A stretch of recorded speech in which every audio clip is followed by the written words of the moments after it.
However, a strong benefits package is only part of the equation. The real challenge lies in ensuring that New York City employees can fully realize their benefits. Given that employee benefit programs are a crucial tool for the recruitment and retention of staff in the municipal workforce, it is imperative that such benefits are not just simply offered on paper, but are accessible to employees in a meaningful way. The committee is concerned that the administration of these programs are plagued with unnecessary processing delays, technicalities, and other bureaucratic problems that can frustrate employees' attempts to realize benefits or deter employees from seeking benefits altogether. Additionally, many employees may benefit from receiving more comprehensive instruction about the programs. At this hearing, the committee's focus is to gain a deeper understanding of OLR's efforts to not only create employee benefits, but also the critical role it plays in facilitating their accessibility and usability for employees. In addition to today's oversight topic, we will be hearing the following legislation: pre-considered intro sponsored by myself related to OLR's administration of city benefits. Intro 265, sponsored by Council Member Joseph, which would call upon the municipal agencies to expedite the health insurance coverage processing for employees who transfer from one agency to another. And finally, Resolution 5, sponsored by Minority Leader Borelli, which would call upon the state legislature to pass legislation regarding the reinstatement of employees who were terminated pursuant to the vaccine mandate. I'd like to thank committee staff for their hard work in preparing for this hearing. Policy Analyst Elizabeth Arts and Legislative Counsel Rie Osawara.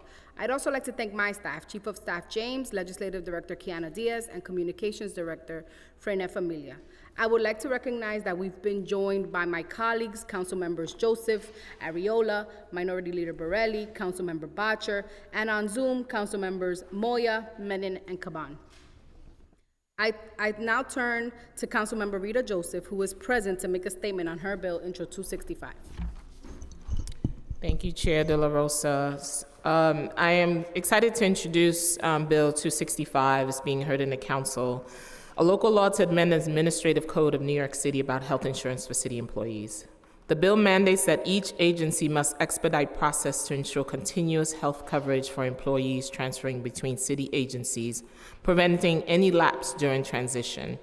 This issue is particularly close to my heart. Before becoming a council member, I served as a New York City public school teacher for 22 years. When I transitioned to the council, I experienced change in my benefits, including disruption in my health coverage. As someone who had open heart surgery, maintaining my health insurance is vital. In New York City, employees moving from one job to another should not face any interruption in their health insurance, as this can jeopardize their well-being. This bill would make sure that it doesn't happen anymore. And when I showed up for my cardiology appointment, I was told that I had no health coverage. 2008, I had open heart surgery, and I do follow a yearly basis with my cardiologist. And come to find out, when I became a council member, I had no health insurance when I showed up at my cardiologist. I wouldn't want this experience to happen to anyone moving from one city agency to another. I'm moving from New York City Public Schools to New York City Council, not from a state to city agency, but from city to city. So that's what this bill would do. So thank you, Councilmember Chair De La Rosa, for considering my bill today. I'm eager to hear feedback from the city agencies and representative. I will ask questions as needed, but my goal is to see this bill passed in this committee. Thank you, Chair De La Rosa.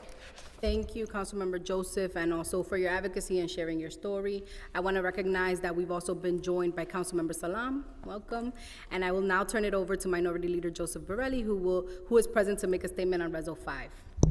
Thank you, Madam Chair, and thank you for indulging us by giving us this opportunity to have this hearing about an issue that, frankly, I think most people would have assumed we would not still be talking about in 2024. I had some prepared remarks, but today when I got here and I saw all of the people here to testify on this resolution about the vaccine mandates, I was struck by the irony in that you folks aren't in your firehouses or your schools or your DOT garages or wherever, and you're not there because you're some sort of cootie-written plague carrier or something. And yet here you are, and not one of you was stopped before coming into City Hall. Not one of you was asked whether you were vaccinated. Not one of you was required to put on a mask our friends here from the administration, although not responsible for this policy, I noticed none of them are in spacesuits out of fear that they might contract some horrible disease from you. And yet you are terminated from your employment, which for all of you was exemplary and fine. None of you are terminated for any other reasons. You're terminated because you refused to take a vaccine. So you can't go to your firehouse, you can't go to your school, you can't go to your DEP plant. But here you are, just feet away from the mayor's office.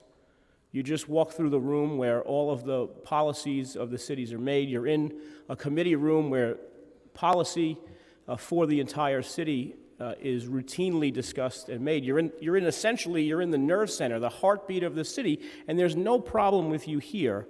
But because of a wrong policy that was implemented, that is the only reason you don't have your job. And now it's easy to say because we know it was a wrong policy. If we look at the timeline, December 6, 2021, Mayor de Blasio announces a vaccine mandate. February 11th, a few months later, 1,780 city employees, some of them are here, were fired due to non-compliance with the COVID vaccine mandate. Just 6 months later to the day, August 11th, 6 months. Now, I mean, just think about how many terrible policies are made in this building that go way longer than 6 months, all the time. We make bad policy professionally here, and it stays in place for years. But this policy was so fundamentally flawed and so stupid that the CDC, the follow the science people, the brain surgeons, literally, they said, oh, no, no, no. The CDC issues new guidance, acknowledging that vaccines do not prevent community spread, acknowledging that their own recommendations no longer ask for mass vaccination policies, concluding, quote, there are no public health benefits sweeping COVID-19 vaccine mandates, meaning there is no benefit for us to having this policy. And at that point, or really September 20th, when the mayor acknowledged that we're no longer to have a vaccine policy going forward, right, this would have been the great time to say, hey, you know what? We had this COVID crisis. We did the best we could. We followed the science, but when the science changed, we changed our policy. That would have been the right thing to do. But instead, the administration still refuses to acknowledge that their policy in terminating over 1,000 employees was the wrong decision.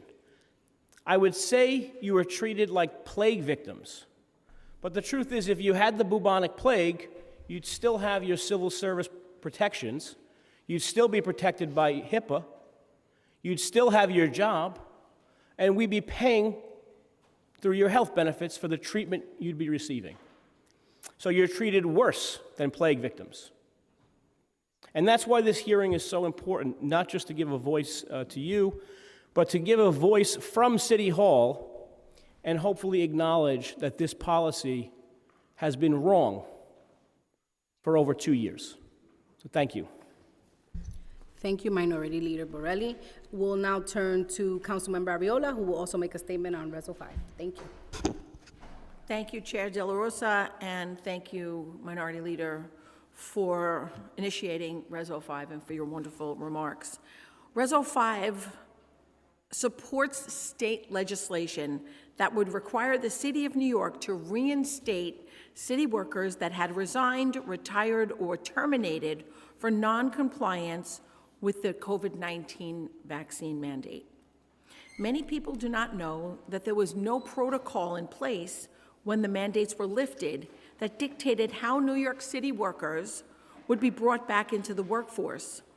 Some were asked to sign waivers for their civil service rights, while others were in the exact same position or similarly situated, and they were asked to sign a waiver.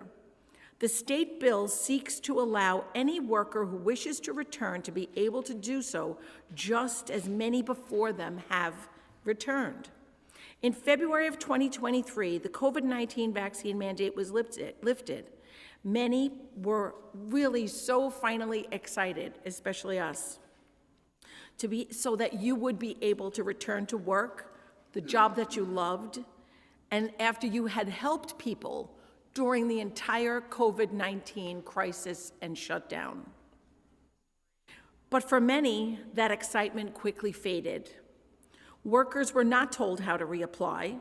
There wasn't any outreach being done by agencies to guide those who had been separated from their city employment, and there was no protocol that had been outlined for agencies to reinstate the workers. Some were getting answers to emails from their former supervisors, while others were not. The law department seemed to act in a silo on many of these issues, and you will hear about them today. With no rhyme or reason, they made their decisions. You will hear from firefighters who were similarly situated, who were named on the same lawsuit, one of which has been reinstated with the department since May of 2023, and one who continues to sit in limbo with no income, waiting to return to the department he bravely served for 16 years. You will hear about cases where Article 78 lawsuits were won and city workers were reinstated immediately, while others, similarly situated and won their Article 78, still remained separated from city service, leaving them to have to find new ways to provide for their families and pay their bills. You will hear from those who retired not having to sign a waiver, even if they were a complainant on an active lawsuit, and they were reinstated, while others were not given that ability. So what Reso 5 does is support the state's agenda that there is a policy that is followed that is equitable for all our municipal workers so that they can come back to work. I have worked with many of the city employees from many different agencies to help them get back to work. We worked with the law department, and we oftentimes could not find an answer as to why some were being brought back and some weren't. And we were given a complete runaround. And imagine, we sitting here, as the minority leader stated, we're the policymakers, yet there was no policy. So that is why we sit here today. This is not a mandate bill. This is not an anti-vaccine bill. This is a resolution for municipal employees to receive the same equity as others did to get back to work, back to their jobs, back to providing for their families, back to teaching our children, back to being able to work for sanitation and for the DOT and for the fire department and for police department and any other municipal office and agency, when we know that there is a reduced head count and there is no one to fill those positions. We need this resolution to pass, and we need Albany to do their job and pass the legislation at hand. Thank you for the time. Thank you so much to you both for your statements and your continued advocacy on this issue as well. We will now hear testimony from representatives of OLR, and I now turn to the committee counsel to administer the oath for this panel of administration officials, including individuals from DCAS who are present in the room for Q&A. Good afternoon. We will now hear testimony from the administration. Before we begin, I'll administer the affirmation. Panelists, please raise your right hand.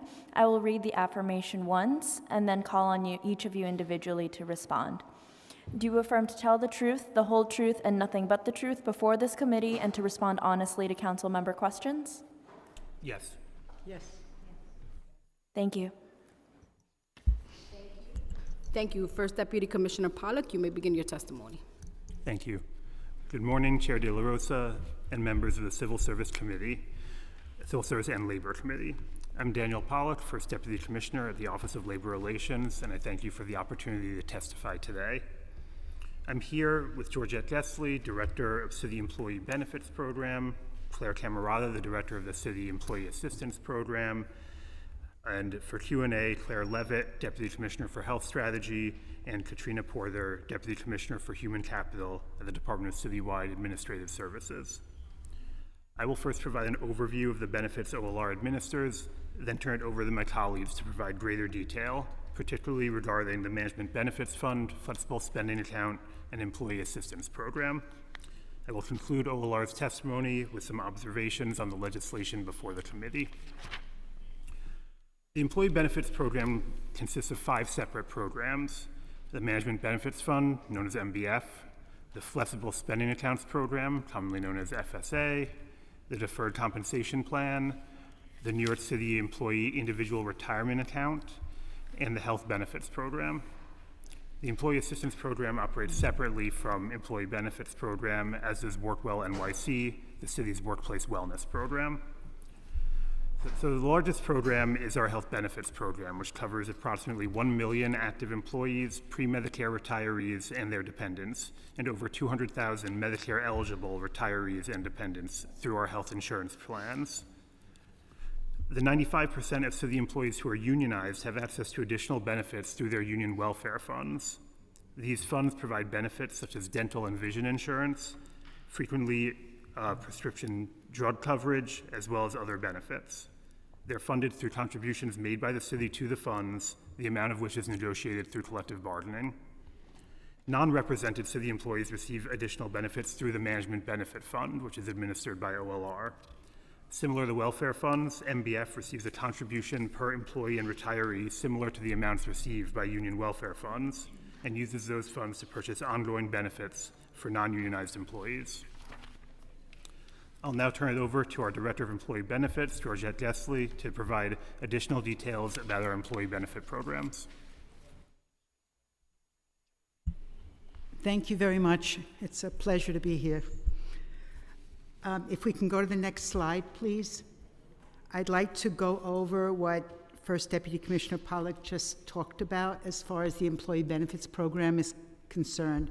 So if you would look at that monitor, then you will see that the Health Benefits Program, the Management Benefits Fund, Flexible Spending, Deferred Comp, and the NYS IRA. The first 3 are listed in the order in which employees use them. So the very first thing that you use is the Health Benefits Program. If you have out-of-pocket expenses after that as a manager, then you can go to the Management Benefits Program. After paying a $500 deductible, then you get 90% of that money back. If you still have out-of-pocket medical expenses, then you go to the Flexible Spending Program, including the deductible that you just paid. So that's the order in which this is used. What is not there is the pension plan, which is not an employee benefits program and not at OLR, but it is tied to the health benefits program. In order to get retiree health benefits, you must be receiving a pension. So if you can just imagine a pension bullet there and then looping back up to the health benefits program, that's how that ties in.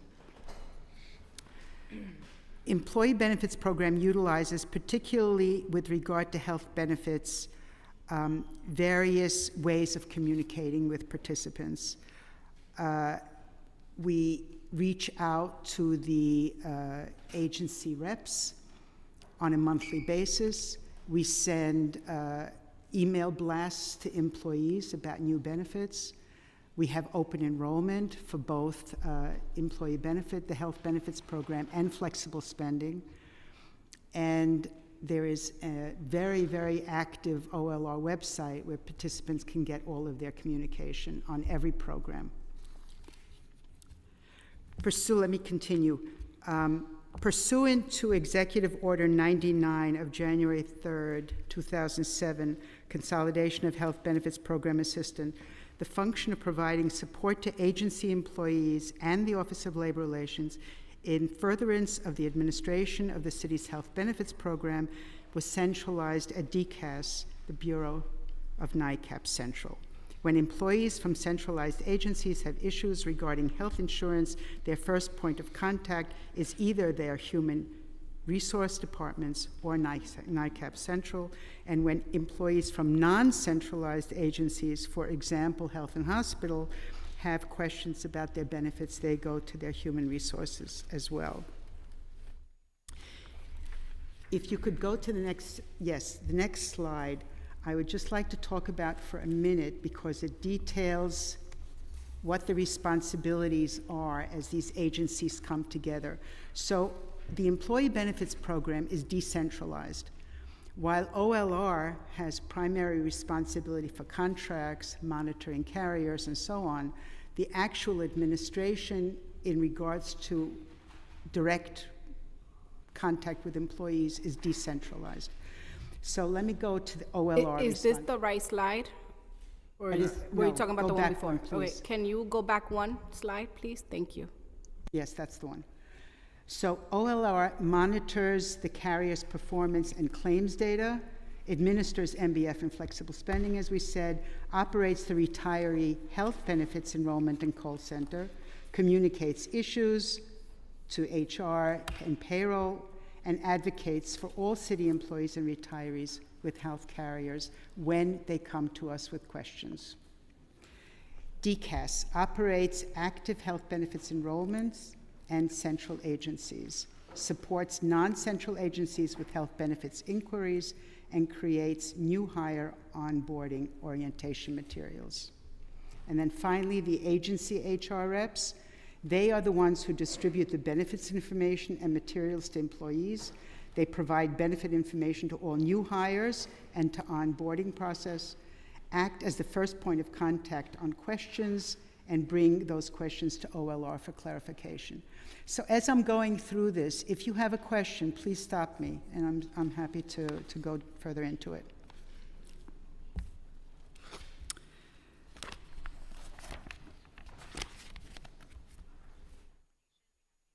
Did I go through this? So let's go to the next slide. OLR is the primary point of contact for retirees, as I said, regarding the health benefits insurance, and to better serve our retirees. In 2022, we received funding to launch a dedicated call center staffed by OLR employees. It now handles 85,000 phone calls. 50% of those are related to enrollment, 40% are related to Medicare Part B reimbursement, IRMA reimbursement. The remaining calls are related to retiree health coverage. And now we're going to go on to the Management Benefits Fund, and that's this slide. So First Deputy Commissioner Pollack went through these. Let me go through them again. The Management Benefits Fund includes dental, vision, long-term disability, basic life insurance, superimposed major medical, health and fitness, group universal life. There was a question, as I went through the list of benefits, I said if you're a manager, this is where you go as a second level. Well, if you're not a manager, then you go to your union, to the welfare fund. Flexible spending everybody goes to, but that's the equivalent to the Management Benefits Fund.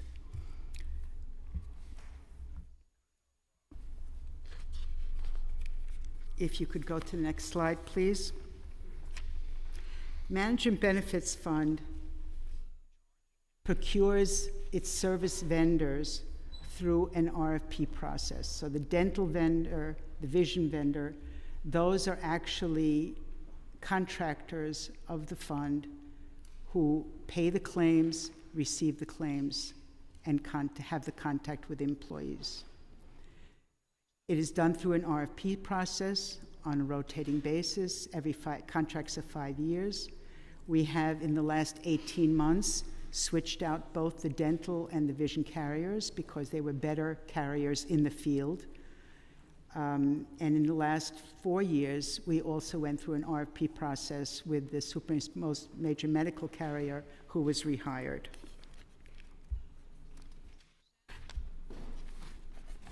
The vendors are selected based on their experience, their service levels, the breadth of their networks, and their costs.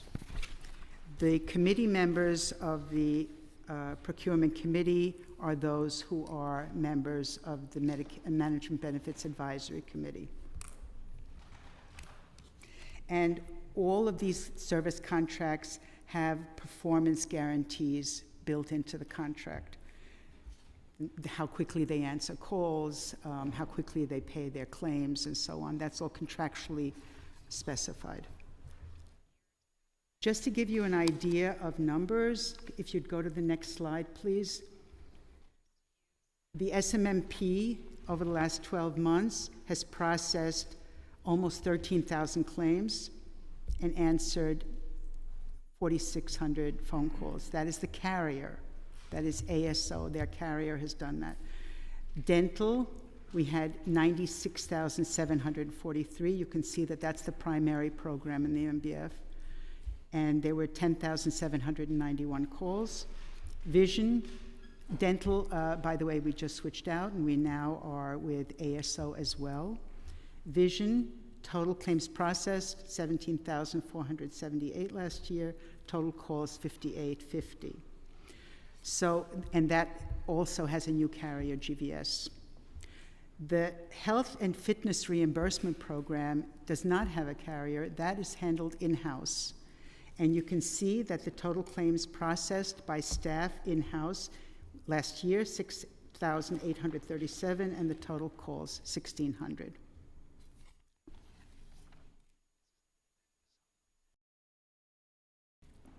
What did I leave out? Let me just ask you a quick question on this. Sorry to interrupt the presentation, but the total claims processed is the number of the claims you processed, but how many claims came in? Do you have the breakdown of that for these numbers? They were all processed. The ones that came in were processed. Every claim that came in Yes. has been processed. Okay. Yes. Okay. Yes.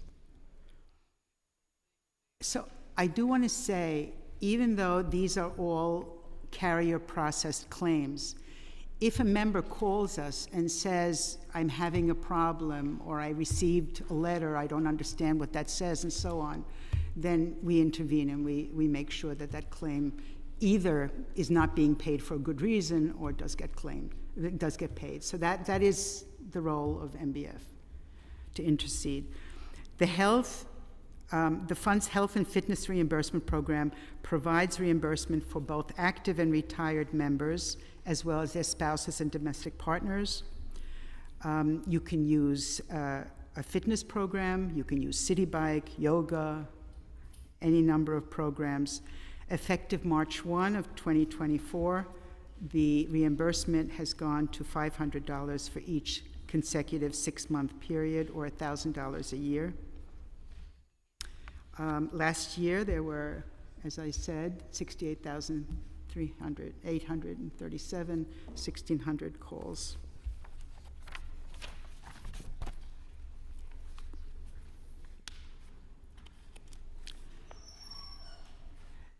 The flexible spending program, which is the next slide that we're going to go to, consists of 2 spending accounts. So what happens is a participant decides to enroll in one of these programs during the open enrollment period, which is in the fall. It's always for the following January 1, and there is an open enrollment every year. These are the participant is signing up for a single year and then has to re-enroll. There are 2 kinds. There is the HCFSA program, which has 4,700 participants, and there is the DCAP program, which has 1,500. HCFSA, as I said, is the flexible spending program, which is the 3rd level, the last payer for whatever is left over after the health benefits and after the union or MBF has paid. Whatever is left over, you can bring here. The DCAP program is for child care expenses. The participation is very low, as you can see, and that is because if they don't join this program, people can take exactly the same credit on their tax return at the end of the year. So the only benefit here is that you get the money a little bit sooner, but the benefit exists even without this program.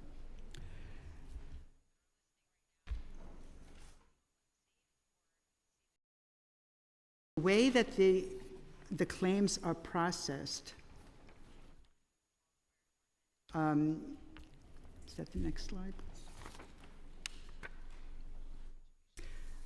I'm sorry, I didn't go through these numbers. So in the HCFSA program last year, there were a total of 28,059 claims processed. There were 18,500 phone calls handled and 6,500 emails responded to. The way that the claims are processed is that if we receive a claim by the 25th of the month, that claim is paid in the following month, the last week of that month. So it is batched and paid on a monthly basis. That's the process. What you have here is the way that people can submit their claims through the LEAP file. Again, this LEAP file was put in during the COVID time. Before that, people just sent us mail. All of that went away. The whole world, not just the city of New York, but the whole world went electronic in communication. You started to communicate with your bank electronically and everybody else. We try to communicate the same way. Participants submit their forms here.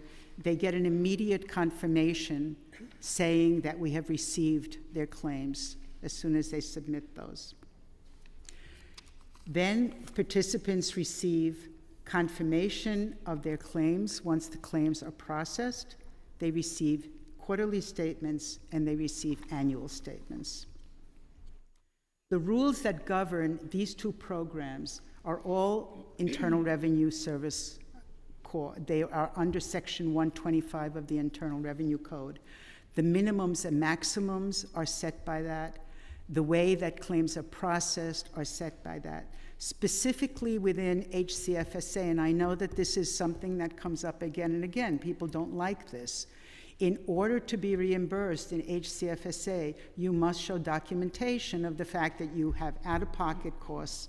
You have to show the original bill, you have to show what the health care carrier paid, you have to show what your secondary carrier paid. Once we have that information, we can process. It's a lot of paperwork. People don't like to fill it out. It's not our rule, it's the IRS rule.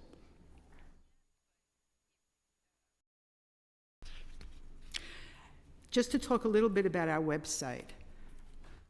Most participants and most employees get information from the website.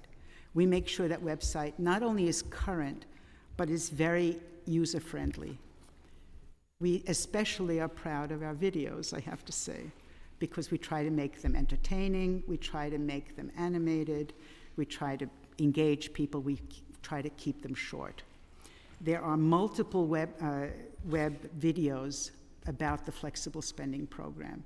If you go out and click on one, then you will see it. There are worksheets, there are calculators, all are there on the website to help individuals calculate their annual expenses and their potential tax savings, so that when they are joining these programs, there is not a surprise at the end. And finally, if I could ask for the last slide. Moving forward, we talked about that. Next slide, please. So these are projects and improvements that I wanted to talk about. We are working on an FSA portal. We understand that participants want to see what their balance is, what has been paid, what hasn't been paid, and so on. They want to see their claim. In the early part of 2025, that portal will exist. Participants will be able to check all of that directly. That's what we're working on right now. We are continuing to maintain a schedule of on-site agency presentations, both for FSA and for MBF. As a matter of fact, the City Council presentation from both MBF and FSA are scheduled for September for the HR and payroll. We are developing webinars for both programs. And finally, because I talked about changes that have taken place in the programs, and the programs have been brought up to market level, both in the dental and the vision, we are mailing out a mini MBF booklet in the fall very soon to all MBF members, so that they will have all the updated information at their fingertips. Thank you. And with that, I would like to turn it over to Claire Camarada. Good afternoon. Thank you for the opportunity to share more about the New York City employees. You have to press the button. Sorry. Thank you. Thank you. My name is Claire Camarada, and I have been the director of EAP since 2021. The City of New York recognizes that experiences of mental, behavioral, emotional, and social problems have a serious impact on the health, employment, welfare, and social life of the individual's family, coworkers, and the community. Excuse me. With this in mind, Executive Order 46 was issued in 1992, establishing municipal EAPs to address these issues that New York City employees may face and to provide support and counseling to assist them in seeking help and recovery. New York City has an extensive network of agency and union-based EAPs providing services to all city employees. Each EAP offers distinct services based on employees' needs, but all the programs work in concert with one another to best serve all employees. The New York City Office of Labor Relations Employee Assistance Program, the largest of all New York City's EAPs, currently provides services to New York City non-uniform mayoral agencies, New York City Housing Authority, New York City Health and Hospitals, and the Department of Correction. And then in early 2020, the EAP extended its program to the New York City Department of Education, which led to an expansion of the program, the EAP program, and increased staff by over 50%. Approximately 325,000 city government employees and their family members are eligible for New York City EAP services.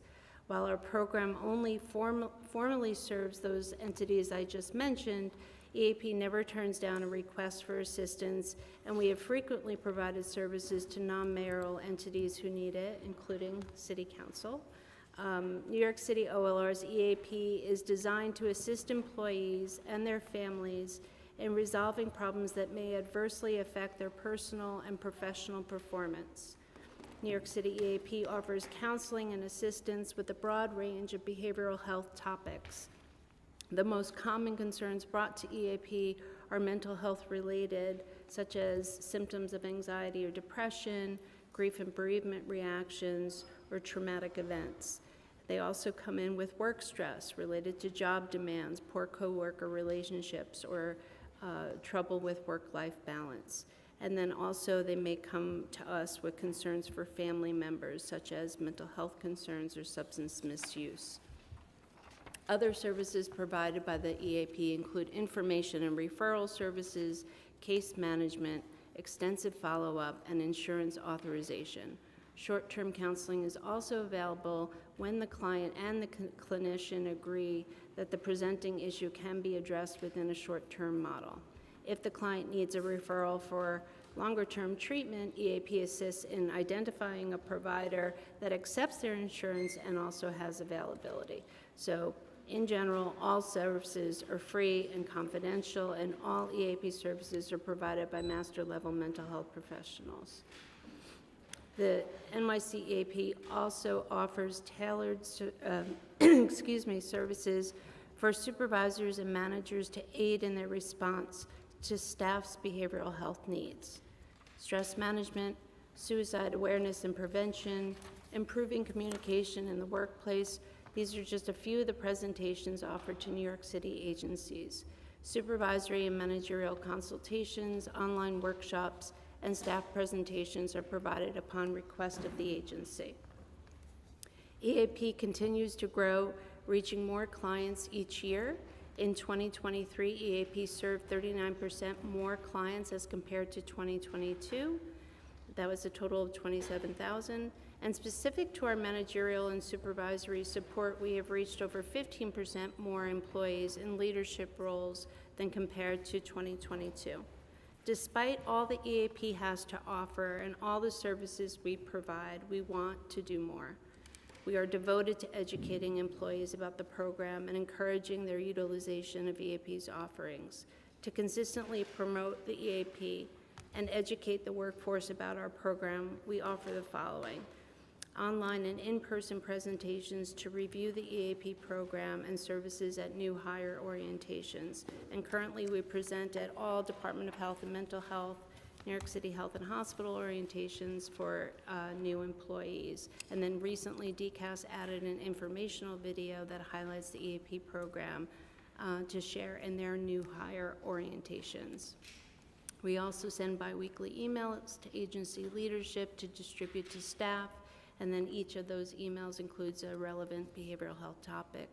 We attend health fairs, DEI events, wellness events, and more. We provide presentations to senior management and supervisors on things like how to address staff that may benefit from EAP support. We collaborate with unions so they can provide information to their members, and our website, which is currently being updated, is going to be updated to be a bit more user-friendly. So I and the staff at EAP are passionate about the work we do assisting city employees and are constantly working to better serve our clients. So thank you, and I'll now turn it over back to First Deputy Commissioner Pollack. Thank you to my colleagues for describing those programs. We at OL are very proud of all the benefit programs and EAP and other programs we administer to help city employees.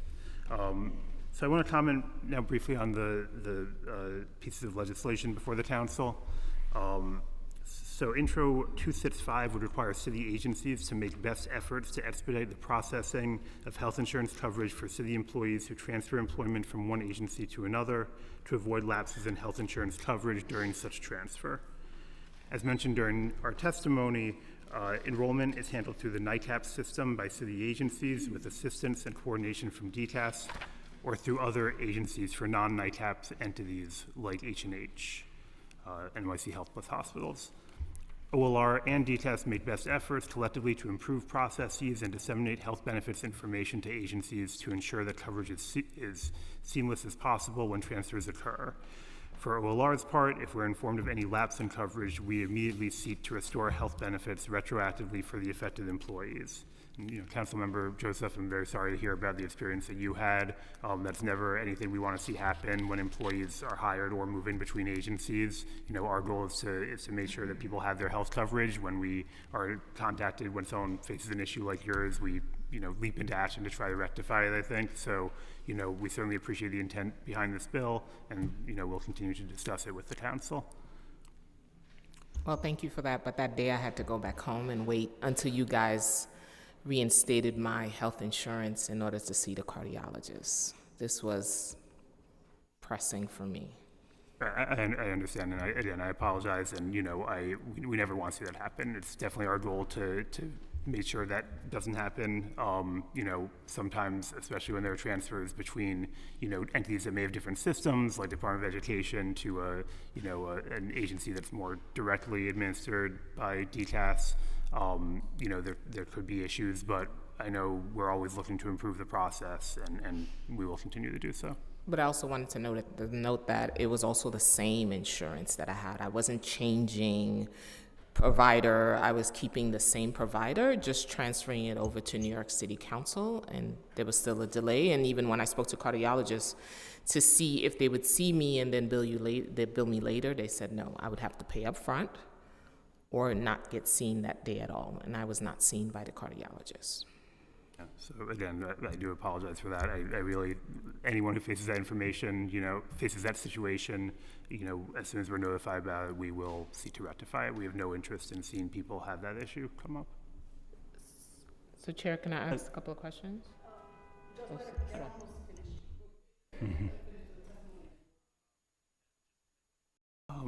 So T 2024-2170 would establish new requirements on the processing of benefit claims, including requiring that claims be determined within 14 days of filing. OLR would also be required to create a city benefits help center, which would be responsible for offering information and guidance to employees about the availability and structure of all benefits for city employees. The bill would also require the establishment of an online portal through which city employees could submit and track their benefit claims, receive information about benefits, and communicate with benefits administrators. OLR would also be required to submit an annual report on employee utilization of such portal and basic data on claims processing. Lastly, the bill would require OLR to design and administer a one-time survey for municipal employees to provide feedback on the substance and administration of benefits. We appreciate the intent behind this bill and share the goal of improving service for our city employees, but we do have some concerns about the scope of the legislation and the resources it would require given the complex nature of city benefits we described in our testimony. We look forward to continuing to discuss with the council ways to improve the administration of benefits for city employees. Thank you for your time, and we'll be happy to address any questions you have. Thank you, Deputy Commissioner. I'm going to pass it to Councilmember Joseph to ask first round of questions. I also want to recognize we've been joined by Councilmember Marmorato. Thank you for being here, and then I'll come back for questions. Go ahead. Thank you. I'm also in B&T, so I got a city budget to keep negotiating. Thank you.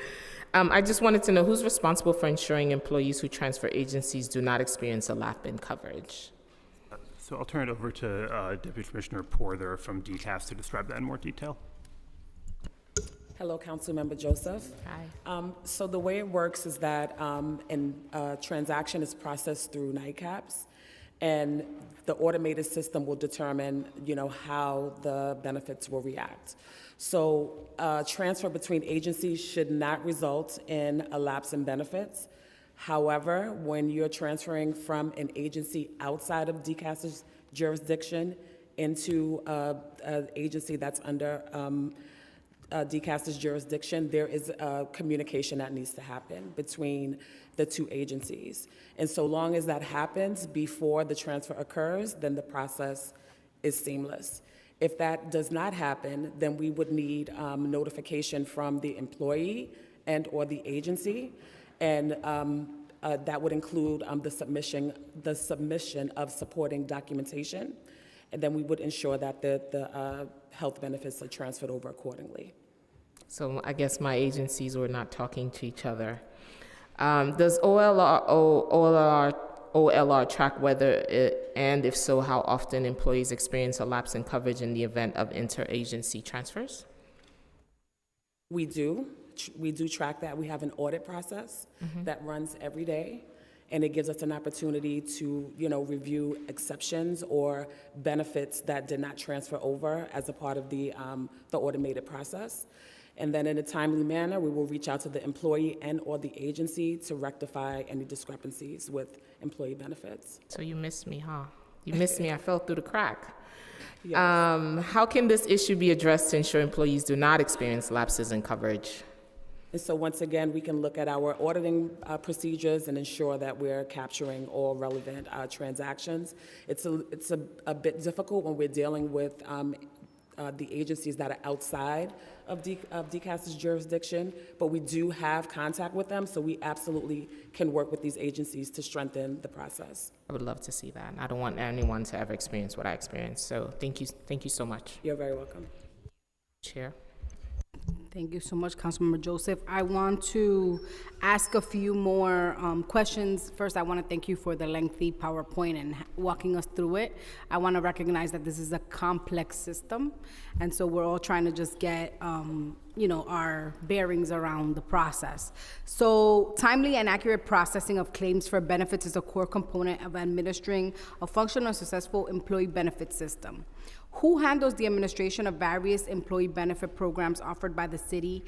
And I guess you ran through that, right? But how does OLR assess the performance of these contracted administrators?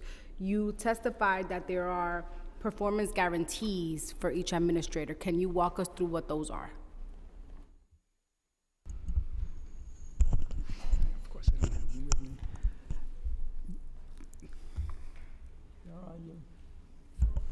I just first to start, we can certainly provide some of them now, but we're happy to provide a full list of the guarantees. They're fairly lengthy, so we're happy to provide that to the council. Okay. I think some of the performance guarantees include timely processing, answering calls, things like that. And when you say timely processing, what is like your standard for holding this administers? We process within 10 days. Within 10 days. They have to process within 10 days. It's 10 business 10 days. business days. Okay. Okay. What are the claims processing standards that apply to various benefits offered by city employees, and how are those standards determined? So just to provide some more clarification to the last one, that's really the MBF contracted programs, so our dental, our vision, our superimposed major medical. Obviously union welfare funds would have their own contracts and their own performance standards that we're not fully aware of. For health plans, there are regulations issued by the State Department of Financial Services that say that claims have to be processed within 30 days if submitted electronically and 45 days if submitted by paper. So that's how much time specifically the administrators are given to process the claims and render decisions? That would be to process a claim for a health insurer. So Emblem, for example, they would have that amount of time to do an initial processing. That could mean that the processing, there needs to be more information requested, and then so within 30 days they request more information, then more information is submitted, then there's another 30 days to process that. And what about to issue a reimbursement? Is it the same kind of timeline? I'm not sure about the timeline for once you've determined that for health insurance, once they've determined a claim is reimbursable, like an out-of-network claim, I'm not sure the timeline for how quickly they have to make that payment. I think usually it comes with the explanation of benefits. For our programs, Ms. Gessley can perhaps speak to it if she can find it. If not, we'll get the information to you. As she testified for our gym and FSA programs, if it's submitted by the 25th of the month, payment is made the last week of the following month. Okay. But I did find the answer to your previous question, Okay. which was on one of the slides, so Okay. I don't know why I didn't say it. The service performance guarantees are 97% of claims must be processed within 10 days, and 99% of calls must be answered within 30 seconds. Okay. So they're very stringent, and we monitor them. How does OLR ensure that benefits processing standards are met? Obviously you track, but does OLR track the timeliness of claims determinations or audit claims for erroneous determinations? We do. We get quarterly reports from all of the vendors, and we review those on a quarterly basis. We discuss it with each of them. We discuss all of these. And as I said, what we do regularly is go out to the market and we bid. And if we hear that service levels are not where they should be, we switch out the vendor, which is exactly what happened with dental and vision. Well, that was my next question. Can you describe an instance when OLR had to take action to enforce an administrative standard or improve substandard benefit administration? That's exactly what we did. We started to get complaints about Davis Vision. We started to get complaints about HealthPlex, and we were going out to bid, and that was part of the process that we went through, is that we took those complaints into consideration. In your experience, what is the most effective way to ensure that claims for benefits are processed within a prescribed time frame? What did she say? I didn't understand the question. I can try to answer that. So you're asking about how we would ensure, the most effective way to ensure that claims are processed. So I think, as Director Gessley mentioned, we do receive these reports, staying in touch with the carriers, and also hearing from, non-represented city employees. We all, in our jobs, deal with employees a lot, and, we do hear concerns about, if people submit things and they're not hearing back, if people are unhappy about certain aspects of a benefit, and, then we can address those with the vendor. And I think also the RFP process really allows us to evaluate kind of the best vendors who can provide superior service maybe to the ones that we had previously. I'm going to pass it to Councilmember Arriola because she's waiting to ask questions, and then I'll come back to ask some more technical questions. Thank you, Chair. Ms. Rodriguez. So how did the idea of city workers waiving their civil rights come about? I'm sorry, can you please ask that question again? Sure.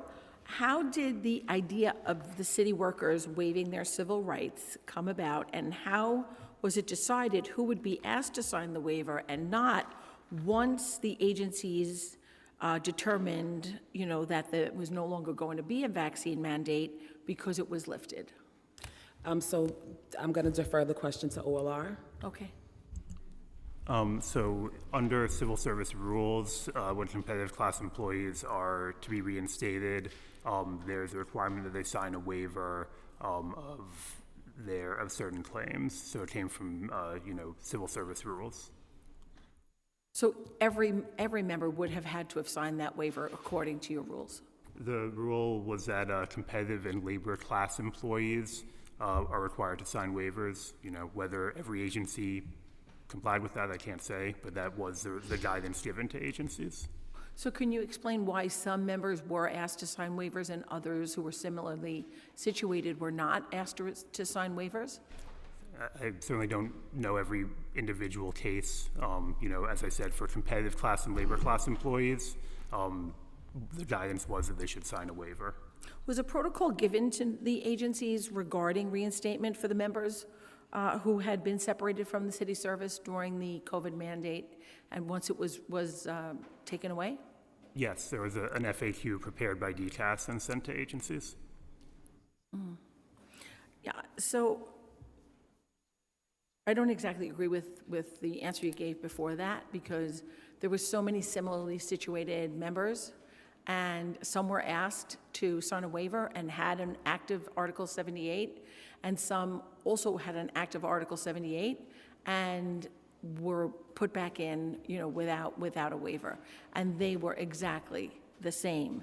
And that's what we've been fighting each and every day with the law department, with OLR, with DCAS, and trying to find out why there is an equity across the board and why there isn't a policy. And perhaps there's a policy now, but there wasn't a policy then.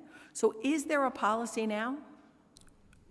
Yes, as I mentioned, there was a policy issue. There's an FAQ issue to agencies with guidance about how to handle it. Happy to provide it to the council. That was issued shortly after the mandate was lifted, and it was provided to all agencies. Okay, and when was that policy provided? I'd have to look exactly, but I believe it was in February of 23 after the mandate was lifted. Do you know how many cases Article 78s have been won by the workers, city workers? I do not. You don't. So then you wouldn't know how many of them were appealed either. No, I do not. So I would like to know the answer to those two questions, if you could get back to the chair. I can confer with the law. Because it's very important for everyone to understand that there was no real protocol. People were being brought back on the job and were the exact same situation as another firefighter, another teacher, another DOT worker, another DSNY worker, any municipal worker. And some were hired and back and some weren't. And they were told that they had to either sign a waiver or they had to drop their Article 78. Some even won their Article 78 and were brought back on. So I don't think that OLR really did have a protocol in place, because if they did, then that wouldn't have been happening. There wouldn't have been such a disconnect and such inequity when members were trying to get back on. Did the law department, do you know if the law department tried each case or if the outside firm tried the cases for the Article 78s? Do you know if that's? I'm not aware of the law department, how they handled it, no. Okay, so perhaps we can send a letter to the law department to find that out, because I cannot imagine how many taxpayer dollars, how much money in taxpayer dollars were spent to keep our first responders, our educators, and our essential workers off the job when we needed them most to come back to the job once the mandate was lifted. And we're not going to stop asking these questions. And we're going to make sure that a policy is put in place.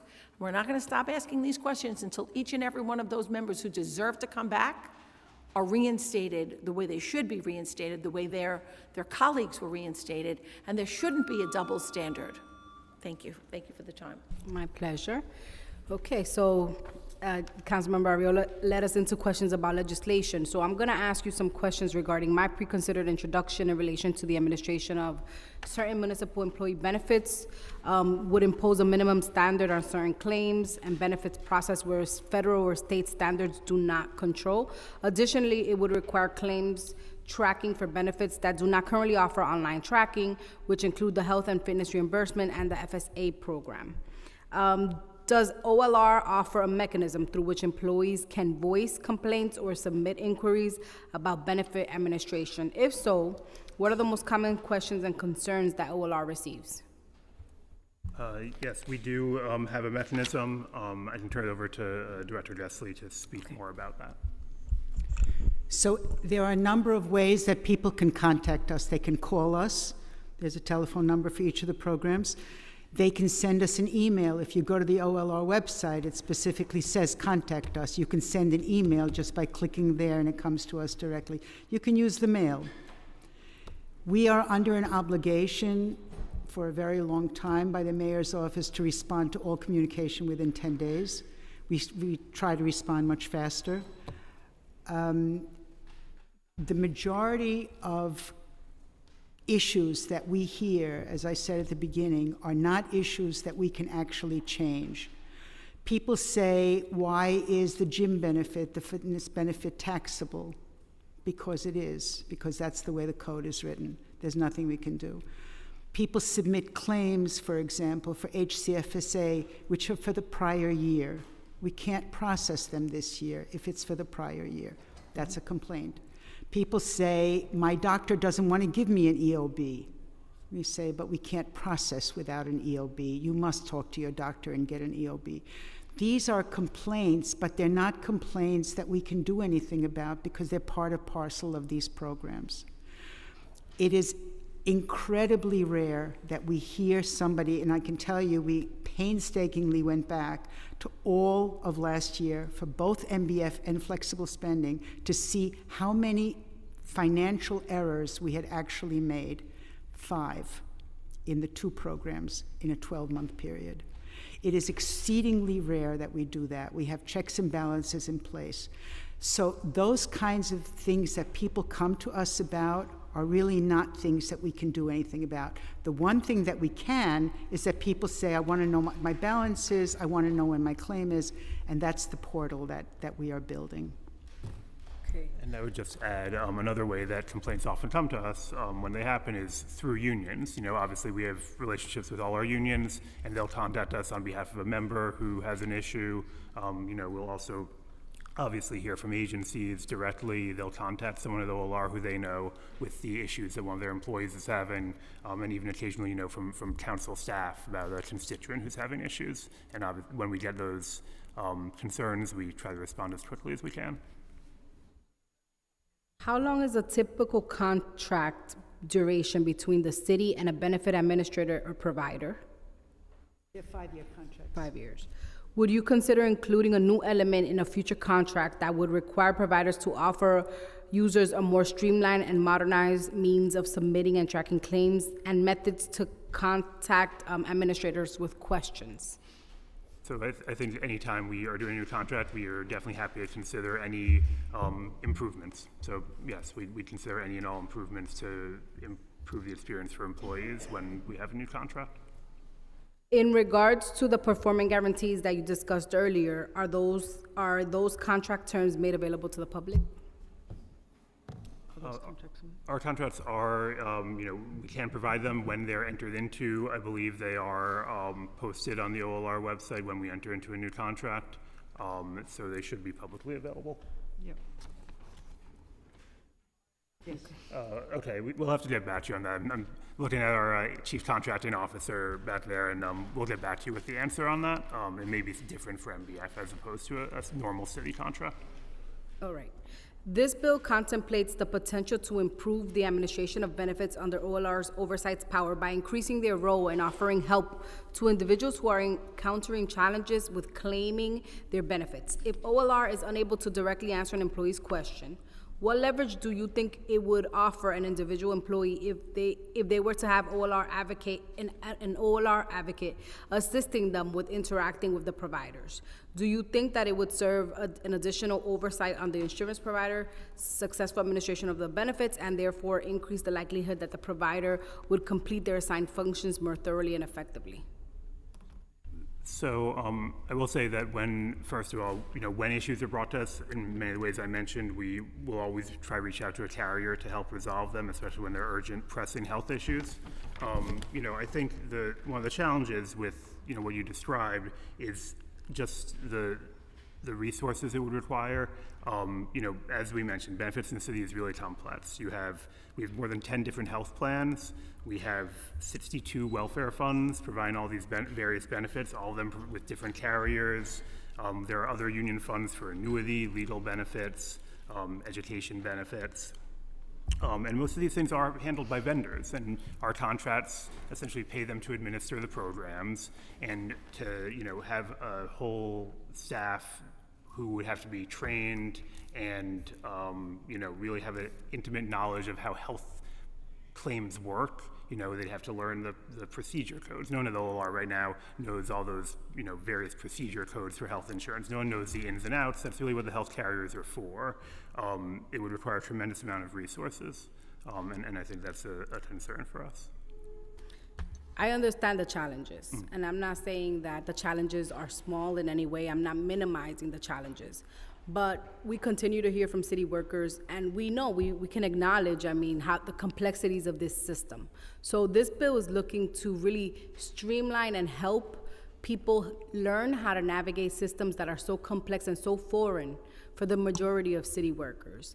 And while the challenges and the resources are needed, I think the council serves as a partner to try to make sure that the resources are in place. But only because there are challenges doesn't mean that it's not worth exploring as a mechanism for us to streamline these processes. As you heard from Councilmember Joseph, and that is, a story that we hear, and I'm sure you all hear 100 times a day. There are some city workers that have some serious medical issues, their dependents, their spouses, and one of the benefits of working for the city has always been the benefits that come with working for the city, the stability of working for the city. And if we're not making inroads into systems that are so complex that they no longer make sense, then we are going to continue to see the retention of top talent in our city continue to flee. We've been here in other hearings when we're talking about the vacancy rates across city agencies. These things are correlated and these things are connected. If people feel like, that one thing that always drew people to city service, which was their benefits, their stability for their families, is no longer intact, then they won't work for the city. They'll go work in a private company somewhere where they'll get a 401k and forget about it, right? So we need to continue to improve, and I am glad that you all brought the data that you did bring, because it sheds some light to really the effort that you're trying to make in getting these claims processed and making sure that we're moving things forward. But when we put forward legislation, we're putting forward legislation because the voices of our constituencies are reflected in the issues that we're seeing here. And so, I appreciate your efforts. We're gonna keep asking a few more questions. I wanna see if any of my colleagues had additional questions. No, okay. I wanted to ask a little bit about education and outreach to employees. Obviously, understanding health insurance benefits and supplemental benefits, particularly when they're interrelated, can be a daunting task. What efforts does OLR make to ensure that employees understand the benefits available to them and how to realize those benefits? Thank you for the question. I think first, just going back to your earlier statement, I just want to say I completely understand the frustration that people often feel when dealing with health insurance companies. I know it can be a frustrating process dealing with claims. We are definitely prepared to, continue working with the council to figure out how we can improve things for city employees. I think, unfortunately, the system we live in, we all have health insurance companies to deal with, and it can be frustrating, but we want to make things as best we can for the employees within that system as possible. So we definitely want to continue working with you. In terms of outreach and education, generally agency HR departments are the primary source of information. We are constantly communicating with HR departments at city agencies. We often appear at the agency personnel officer monthly meeting that DTAS hosts to present on either new benefits or as a reminder of benefits, current benefits available to employees. We obviously also provide information through our website, and then there are the other efforts that we spoke about in our testimony, mailing a mini booklet out starting this year. And especially when we introduce a new benefit, we really make an effort to ensure that we are communicating both directly to members as well as through the agencies. Because one thing I find is that sadly, a lot of people will kind of ignore an email that's just from a central email account, but if it's from your agency HR, people probably take it more seriously and read it. So we do work with those agencies to make sure they're communicating out to their employees. So going into questions about pension and retiree health insurance. Health insurance for certain retirees is a major benefit of employment, especially non-union employees are not aware of. What are the various ways a former employee can qualify as a city retiree for purposes of enrolling in a city retiree health insurance plan? So that is governed by the administrative code, and there are a few different categories. For anyone hired before 2001, you need 5 years of city service. For anyone hired after 2001, you need 10 years, except for certain teacher titles that need 15 years of service. And the other requirement is that you have to be receiving a pension to qualify for health benefits. So if you're retired and you meet those service thresholds, once you start receiving your pension, you can also start receiving retiree health benefits. Is the information about the benefits and the methods by which it can be obtained communicated to all new employees at the beginning of their career with the city? So I know it's certainly contained in our summary plan description. I'm not sure if every agency provides that to their employees. Is there any information we provide to agencies to include? Yes, we do, and we actually have pre-retirement seminars where we talk to people about the steps that they have to take in order to retire, and where the union, the pension is their first stop, and coming to OLR is their second stop, and going to the union is their third stop. And it is very popular, and a lot of people come. Is the necessity to participation in a pension plan in order to take advantage of retiree health insurance communicated to employees when they make decisions about whether to enroll in the pension or alternate retirement plan? So they do come to us, because we also administer the deferred compensation plan. So those people who are not choosing to go into the pension there's a program called VDC that they can go into. There's also the alternative of putting 7.5% of your income into the deferred compensation plan, so that you don't have to go into the pension. All of that is spelled out to employees. Yes, all of it is on the website in great detail. And, obviously we can't speak to what every single agency does, but we will, make an effort to ensure the agencies are aware of that and communicating it. These programs provide important support to current and former city employees and strengthen the city's ability to attract new hires. Additionally, the committee is concerned that employees do not receive adequate instruction and information about these programs. How many employees participated in the superimposed major medical program last year? I think for SMMP, we have claims numbers, but we don't have unique individuals. We can see if we can get that information. I believe it was about 13,000 claims last year. SMMP? Yes. 13,000. 13,000. Okay. So let me just talk about that a little bit. Okay. It sounds low. 13,000 sounds low, and we talk all the time in the office about why that number is as low as it is, because people don't have $500 out-of-pocket medical expenses. An awful lot of city employees don't. They go to their in-network providers. They pay $20 or $30 as a copay. They never come up to the $500. Then they never can take advantage. SMMP is very much a catastrophic benefit, and that's why it's there.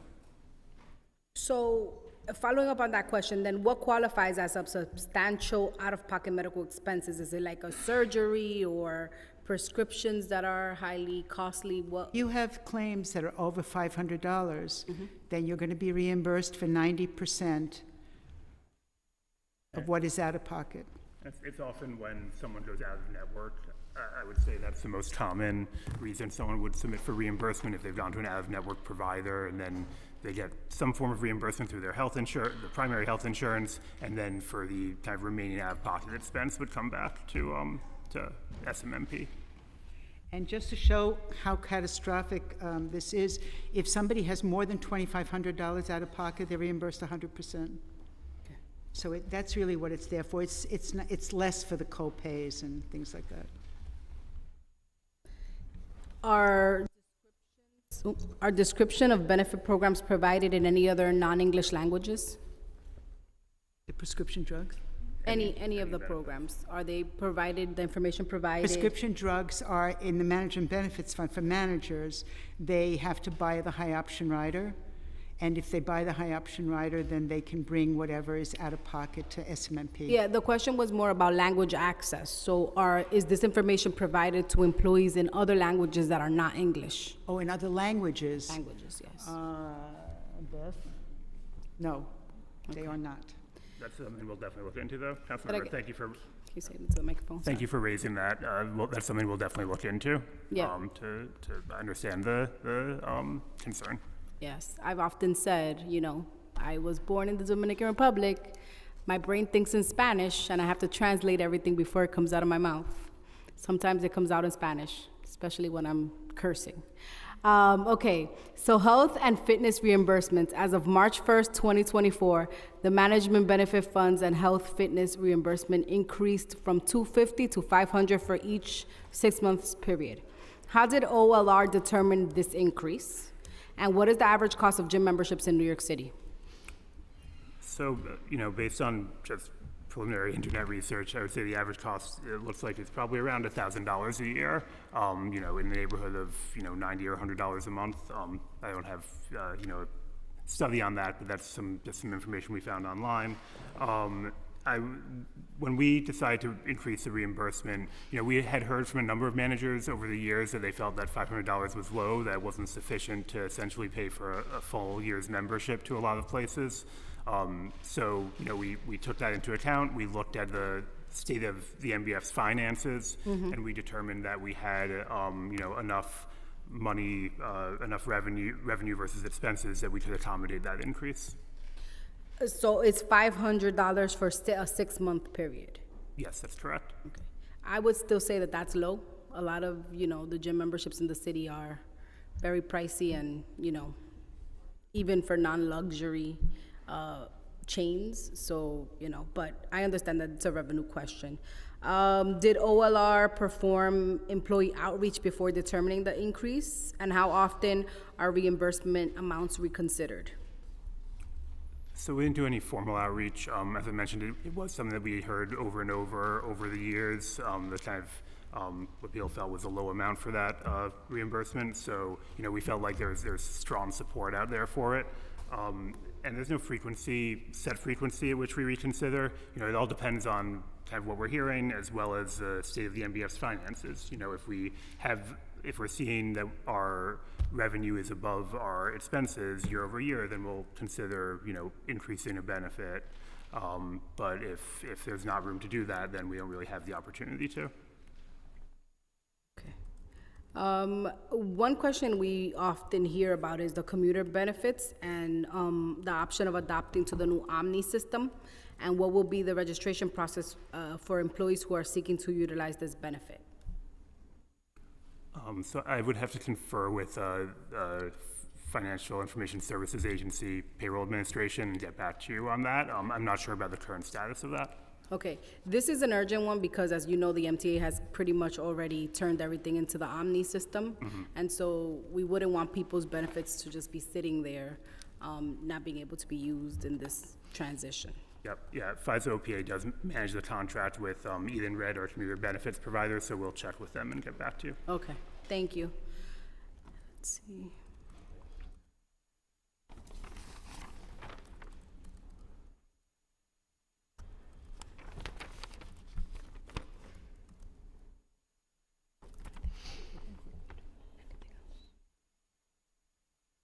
Okay. All right, I think we're good. Thank you so much for being here and testifying today on these important programs. I know that there's some outstanding questions. We'll be sure to get some answers back for committee members and continue the conversation. But thank you for coming today and spending some time with us. Thank you, Chair De La Rosa. Thank you, council members. Thank you.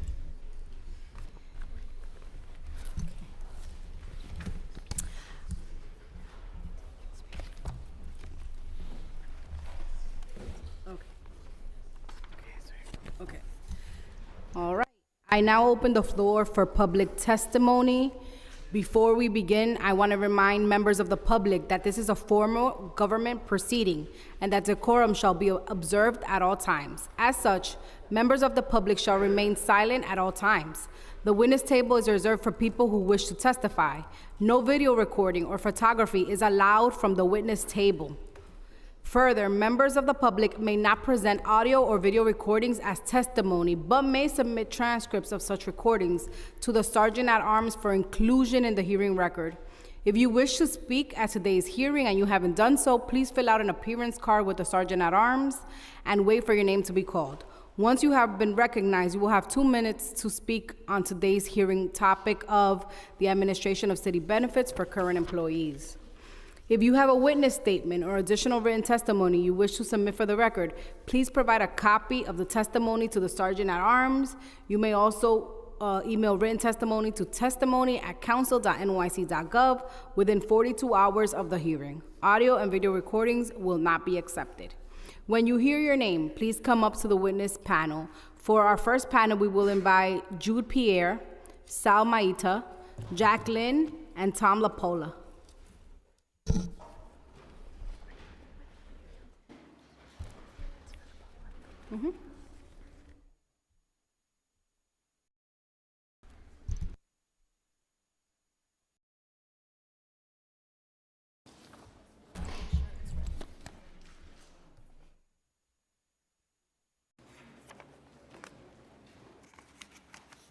All right, you may identify yourself for the record and begin your testimony.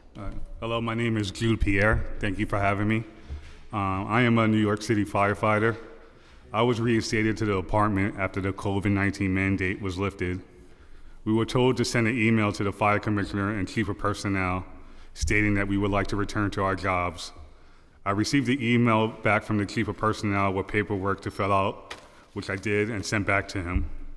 I received the email back telling me to make an appointment with the medical office.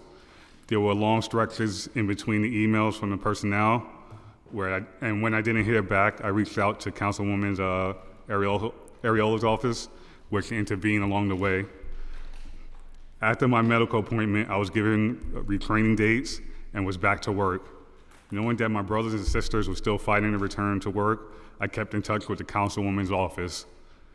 I knew there were firefighters in the exact same position as me that weren't being allowed back to their jobs. My return wasn't an easy one. After being out of work for months, I was finally able to return to the firehouse in the community where I served, only to be pulled off the job yet again and told to report to FDNY headquarters, where I was told I must sign a waiver of my civil rights in order to be back in the firehouse. Yet again, the councilwoman's office intervened, and I was able to go back to the job that I love. The other members of the FDNY and all the other city agencies want the same. They want to work for the city that they love and the residents that they wish to serve. I ask that you all vote yes for Resolution 5, calling for equity for all city workers. Thank you. Thank you.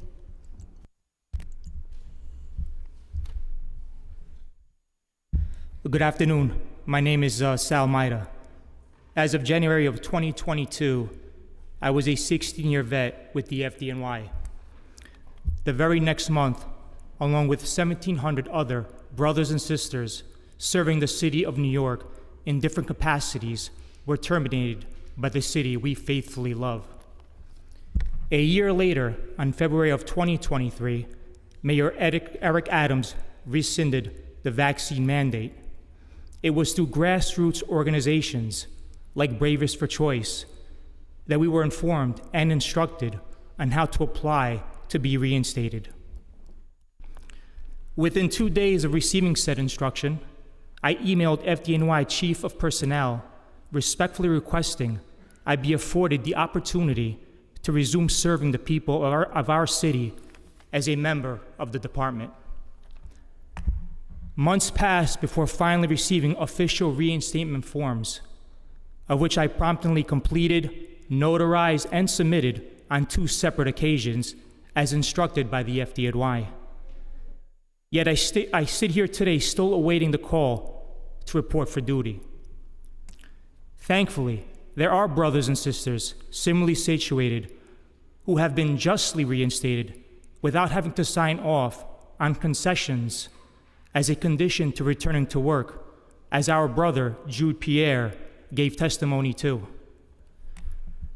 The blatant double standard witnessed in New York City's reinstatement process amounts to a caste-like system, marginalizing a segment of society as second-class citizens.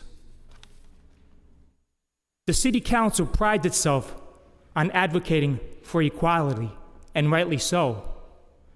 We therefore respectfully and humbly ask you to support Resolution 5. This bill does not bestow special rights on individuals, but only what is inherently right and just. We thank you for your time, and may God bless us and keep us. Thank you so much.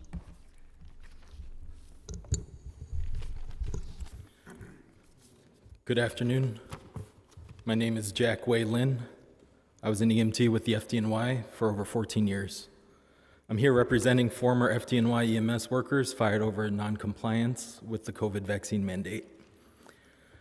After the public sector mandate was lifted in February 2023, there was a lack of communication and protocol regarding reinstatement. I wasn't informed by mail or phone call or email informing me of the process to come back. In June 2023, within 1 year of being fired, I initiated contact with the fire department to inquire about the reinstatement process.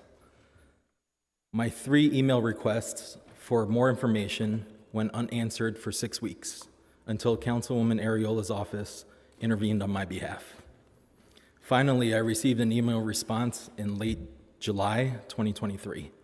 I was sent a DCAS waiver asking me to surrender my right to sue just for the possibility of maybe getting my job back.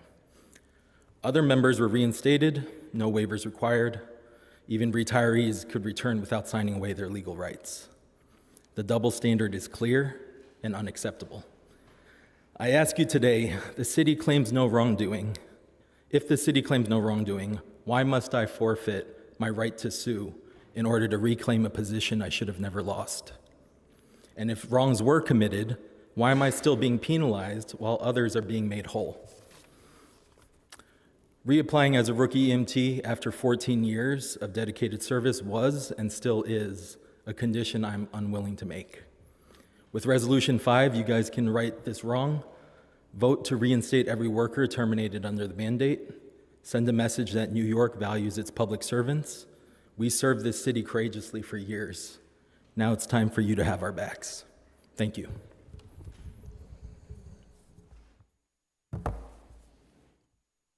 Okay. Good afternoon, Tom Lapola. This is going to be my 3rd time giving testimony here in this iconic building. And to be honest, I'm getting tired of addressing this issue. But I'm grateful to those on this committee who have been very supportive of the fired New York City workers. Some of them are here today giving testimony. As someone who was forced to retire from the fire department after 38 years of dedicated service by Bill de Blasio and Dan Nigro for not taking the shot, I believe I have as much standing as anyone to give testimony today. I'll be brief, but I'm going to quote a fellow civil servant who was also forced to retire as well, my friend John. Americans who refused to take the COVID-19 vaccine paid a higher price than those that created and released COVID-19. That overwhelming majority of Americans are okay with that. Let that sink in. But today I'm here to support those who lost their livelihoods because of that unjust mandate. Those who stood up for first principles and medical freedom. You know what Anthony Fauci tyrannically referred to as ideological bull sugar, right? And they have still yet to be rehired. You all know what the mandate was never about health science. It had always everything to do about political science, but more importantly, political power. It's time to make those fired members of the New York City workforce whole again. And by supporting resolution number 5, that's the first step. Thank you very much. Thank you so much to this first panel. I open up for questions from my colleagues, if any. Councilmember Ariola. Firefighter Mena, thank you so much for coming in today.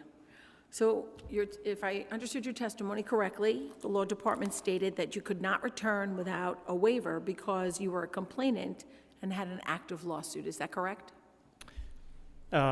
Actually, they never gave me any reason why I had to sign the waiver. The only time they made reference to the waiver was when they told me that they were not able to process my reinstatement applications if I did not sign it. So, but at that point, were you on a lawsuit as a complainant with several other members of the department who were still active at the time you requested your reinstatement? Yes. Firefighter Pierre, I know that your road back to your job was not an easy one, and that you were treated poorly while you were getting reinstated, and I apologize for that. Thank you. But you were also named on that same lawsuit as a complainant, is that correct? The same as Firefighter Maida? Yes, that's correct. Yet, you were both named on the lawsuit, but you were not required to sign a waiver or drop your Article 78, is that correct? I think my Article 78 might have been denied by that point, but I was still part of the lawsuit. But when they sent me the initial paperwork to get reinstated, they didn't include the waiver. Were you ever made to sign a waiver? Yes, I was in the firehouse for about a week, and my officer was having trouble putting me into the payroll. He was like, you basically won't be able to get paid until I put you in the payroll. So we were trying to figure out what the issue was. And then I got a call saying that there was additional paperwork I needed to sign. And it said basically I wouldn't be able to get paid until I signed the waiver. But I was already back working in the firehouse for at least a week at that point. So the waiver was an afterthought? It didn't really explain to me why they decided then to give it to me, but they just said if I wanted to start, continuing my service as working as a firefighter, I would need to sign it. So then, I reached out to see what other opportunities I had, because, that would have factored in my decision to come back if I knew I had to sign the waiver. And did you sign the waiver? No, I did not. And are you working actively? Yes, I am. Thank you. Firefighter Mader, have you ever been given a reason why you were asked to sign a waiver while other members were not? Did that conversation ever arise? No, that never came up. It was never indicated to me why that was so important for the city, for me to sign that waiver. Was it given to you as a condition? Yes. And if you had filed for a vested retirement, knowing what you know about retirees not being reinstated without having to sign a waiver, would you have been asked to sign a waiver to be reinstated if you had retired? No. The whole point of this is to show that there is no real protocol. There is no real balance or equity. I'd like to change my questions now to EMS Lynn. At the time of the mandate was ordered, a mutual aid agreement between the FDNY and the Volunteer Fire Corps was active in New York City. Is that true? Yes, that's correct. So from the time the mandate was put into place in October of 2021, where you were no longer able to do your job, members of the Volunteer Fire and Ambulance Corps throughout this city who were not mandated to get a vaccine were able to do your job. Would that be correct? That's correct. Well, members of the FDNY panel who were responding to the same emergencies as our valued volunteer fire departments were made and mandated to take a vaccine, while volunteer fire department members were not. Have you been reinstated? No, I have not. Have you been given a reason as to why you're not reinstated? I was told that I need to sign the DCAS waiver in order to be considered for possibly being reinstated. Are there colleagues of yours that were reinstated without having to sign the waiver? Yes. Same story. Yes. Thank you so very much for your testimony, and thank you so much for letting everyone on this panel know why they need to sign on to Reso 5 and why the state needs to pass this legislation. Thank you. Thank you so much for your testimony. Thank you, Chair Viola, and thank you to this first panel. The next panel will include Michael Kane, Trinidad Smith, Alfonso Ventura, Daniel Hoko-Ower, and Marlon Bethel. And I apologize if I messed up anybody's name. Just reintroduce yourselves on the record when you begin.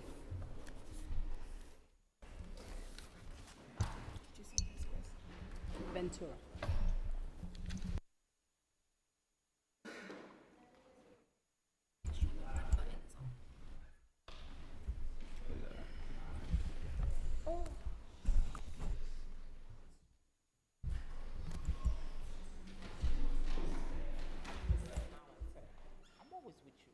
All right, you may begin. Just identify yourself for the record one more time, and you can begin. Thank you. My name is Daniel Holkauer. I worked for the New York City Department of Sanitation for 5.5 years. I was fired for refusing to comply with the COVID-19 vaccine mandate. Just want to point out, the City Council had mentioned nobody should have a lapse in their health care or experience that. 3 years I've had no health care now. When Eric Adams issued Order 62 mandating the vaccine for city workers, he added an important caveat that exempted celebrities as they generate income for New York City. I wish to apologize to Mayor Adams. I'm sorry that I'm too short to play basketball. My singing voice is best confined to my shower and not broadcasted through a loudspeaker or on a Broadway stage. I'm sorry that I avoided the open casting call for Home Alone, despite my grandmother suggesting my mom audition me, so that maybe today I could have been a world-famous actor. I'm sorry that all I had to offer the city was my muscles, my only contribution picking up New York's trash and plowing its snow. Although the city does make some money on paper recycling, my job doesn't generate Broadway bucks, so I wasn't privileged enough to be given an automatic mayoral exemption from the vaccine. As smoothly as it went to terminate my employment, despite me being a member in good standing of a municipal labor union, getting back not so much. I sit here nearly 3 years after winning our case and being ordered back at 6 a.m. the next day, treading through stay after stay until the city could finally be dragged kicking and screaming into oral arguments, and I'm still not back to work. They're going to keep pushing resources into the appeals against us. Mayor Adams chooses to continue to drag this out instead of throwing in the towel, giving me what is owed to me, and letting me go back to work. Here I am begging for a bill to be voted on to support other bills that order me back to work, when all this could end tomorrow with a call made to the city law office and they get told to drop the appeals and waivers against us and just put us back already.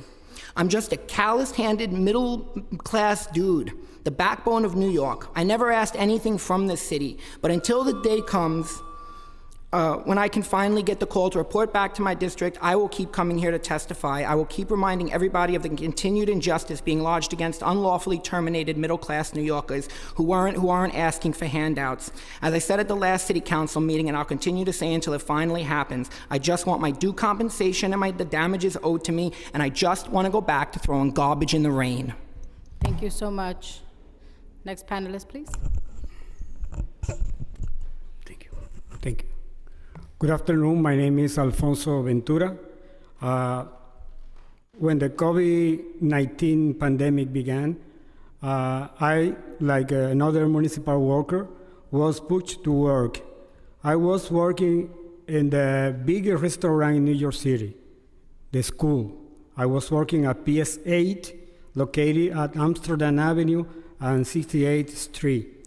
Even though I follow all kinds of recommendations in order to avoid the COVID-19, I get it, and I get immunization. That was my reason for rejecting the vaccine. I was reluctant when the DOE know that I reject the vaccine. They was pushing me to sign a paper, but I was reluctant to sign any paper because to me make any sense. On Monday, October 4th, 2021, the DOE closed me the door and I couldn't access my job. Then from hero and essential worker, I became right away a villain. The DOE closed me the door, but I didn't receive any letter, any email, anything that explained my status. I lost my job, my car, and anybody gave me employed because I was not vaccinated. Without job, without money, and without unemployment insurance, I was a hero and homeless. I spent almost 3 years in shelter. On December 22, a friend told me that DOE was reinstalling workers that have been suspended by COVID vaccine. Immediately, I called Raul Rodriguez from DC 37. He told me that I should talk to Pamela Rodriguez, DC 37 too. I sent her a text message on December 16, 2022. She answered it on December 22.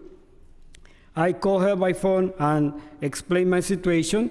And her recommendation was that in order to be reinstalling, I need to apply it again. I need to apply it again to the DOE of.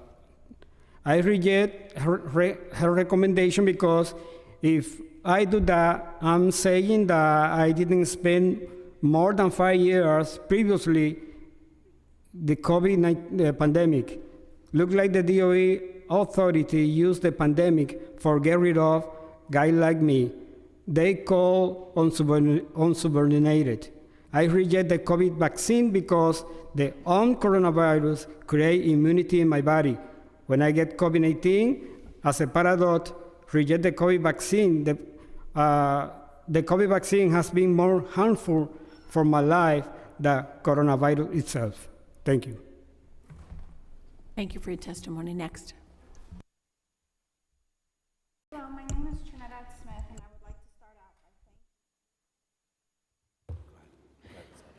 I would like to start out by thanking everybody for this opportunity to share my story.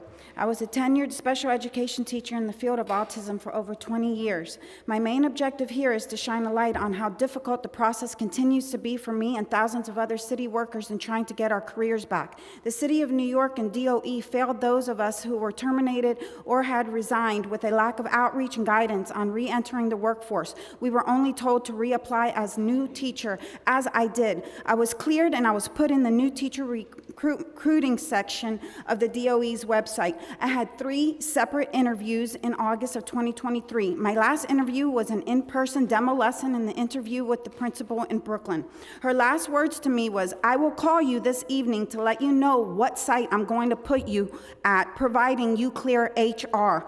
My immediate response to her was, "I don't know why I wouldn't be cleared, as they are the ones that cleared me to be hired."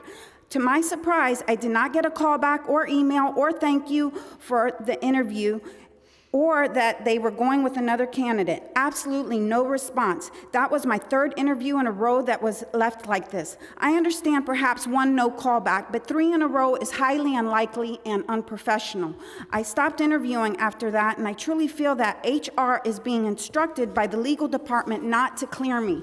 I won my right to work in September 2023 and was ordered by Judge Ralph Pertizio to go back to work at the start of this past school year. I arrived to work with a court order in hand and was denied access to my job site and made to wait outside for hours to be told by the current principal that as per legal, I was not allowed back to work. After 20 years of service, I was humiliated and made to wait on the sidewalk. Just last week, I received an invitation from the Teacher Recruitment Center asking me to apply for summer school with a 1-week deadline approaching.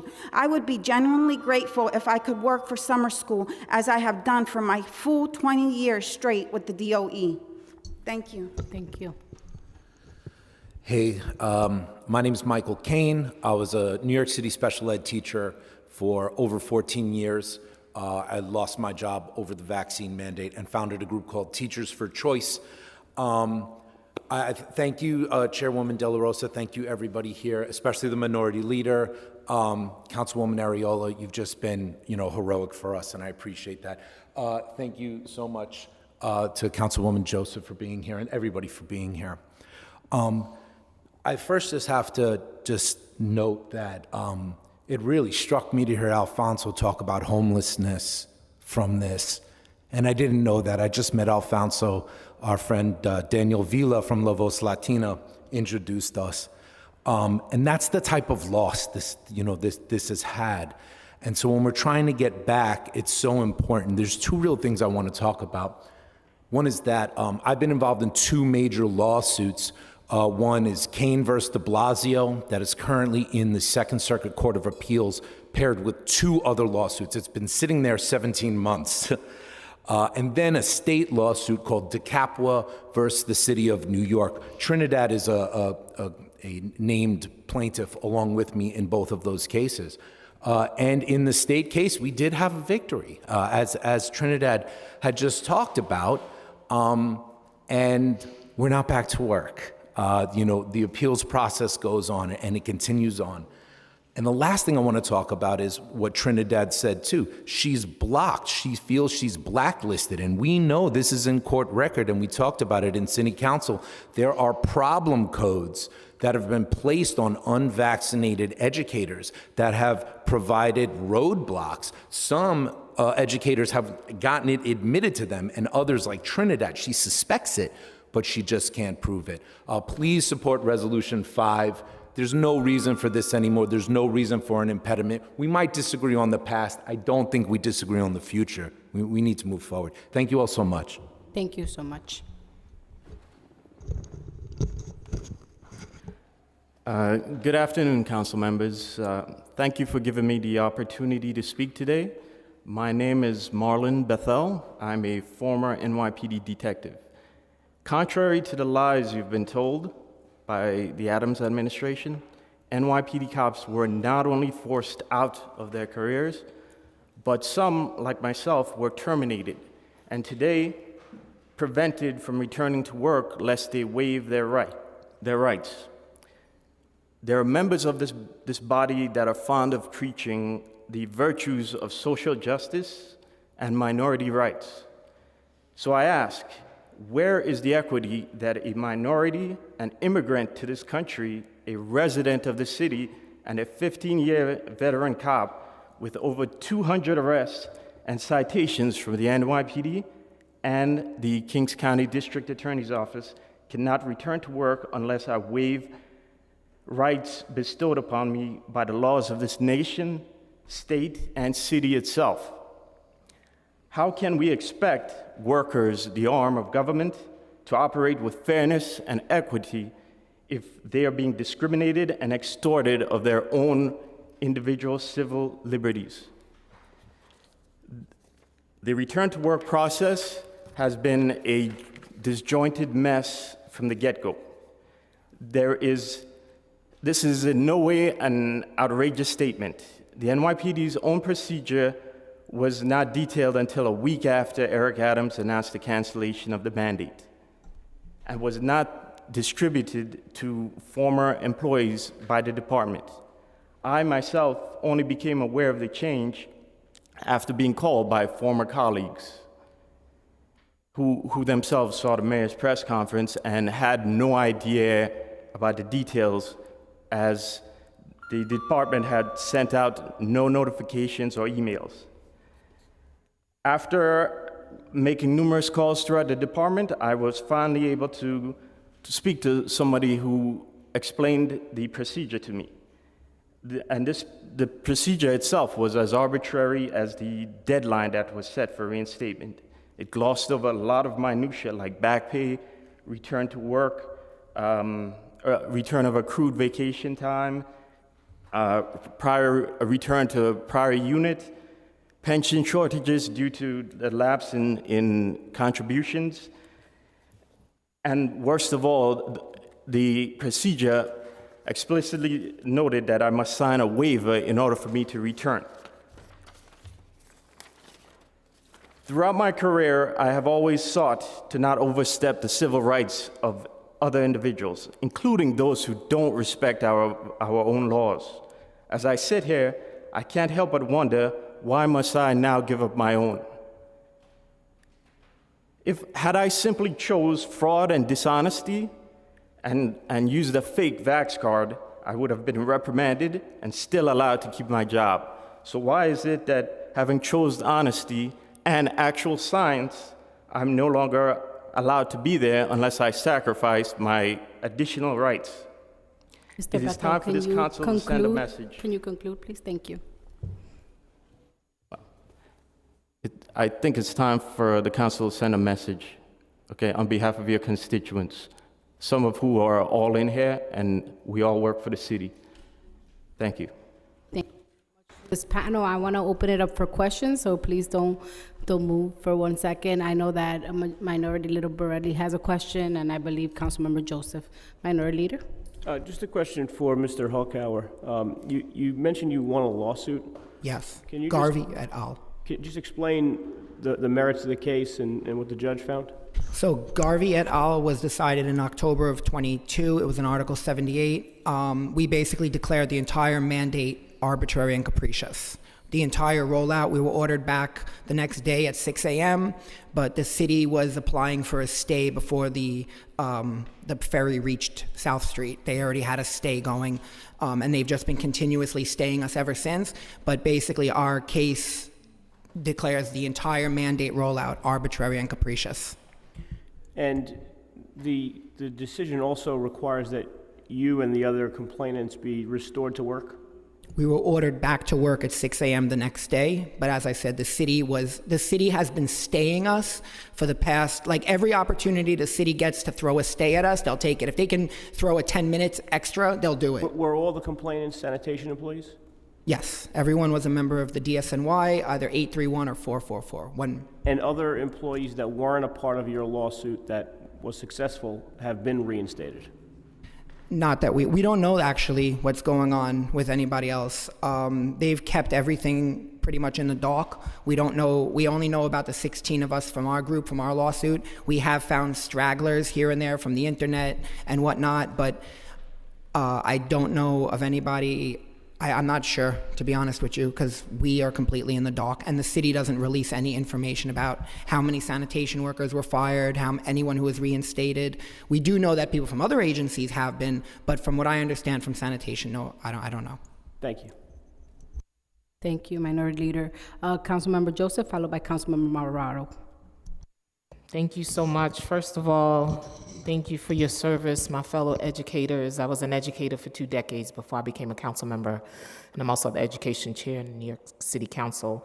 I had a couple of questions for you. How did you find out you could be reinstated to your positions?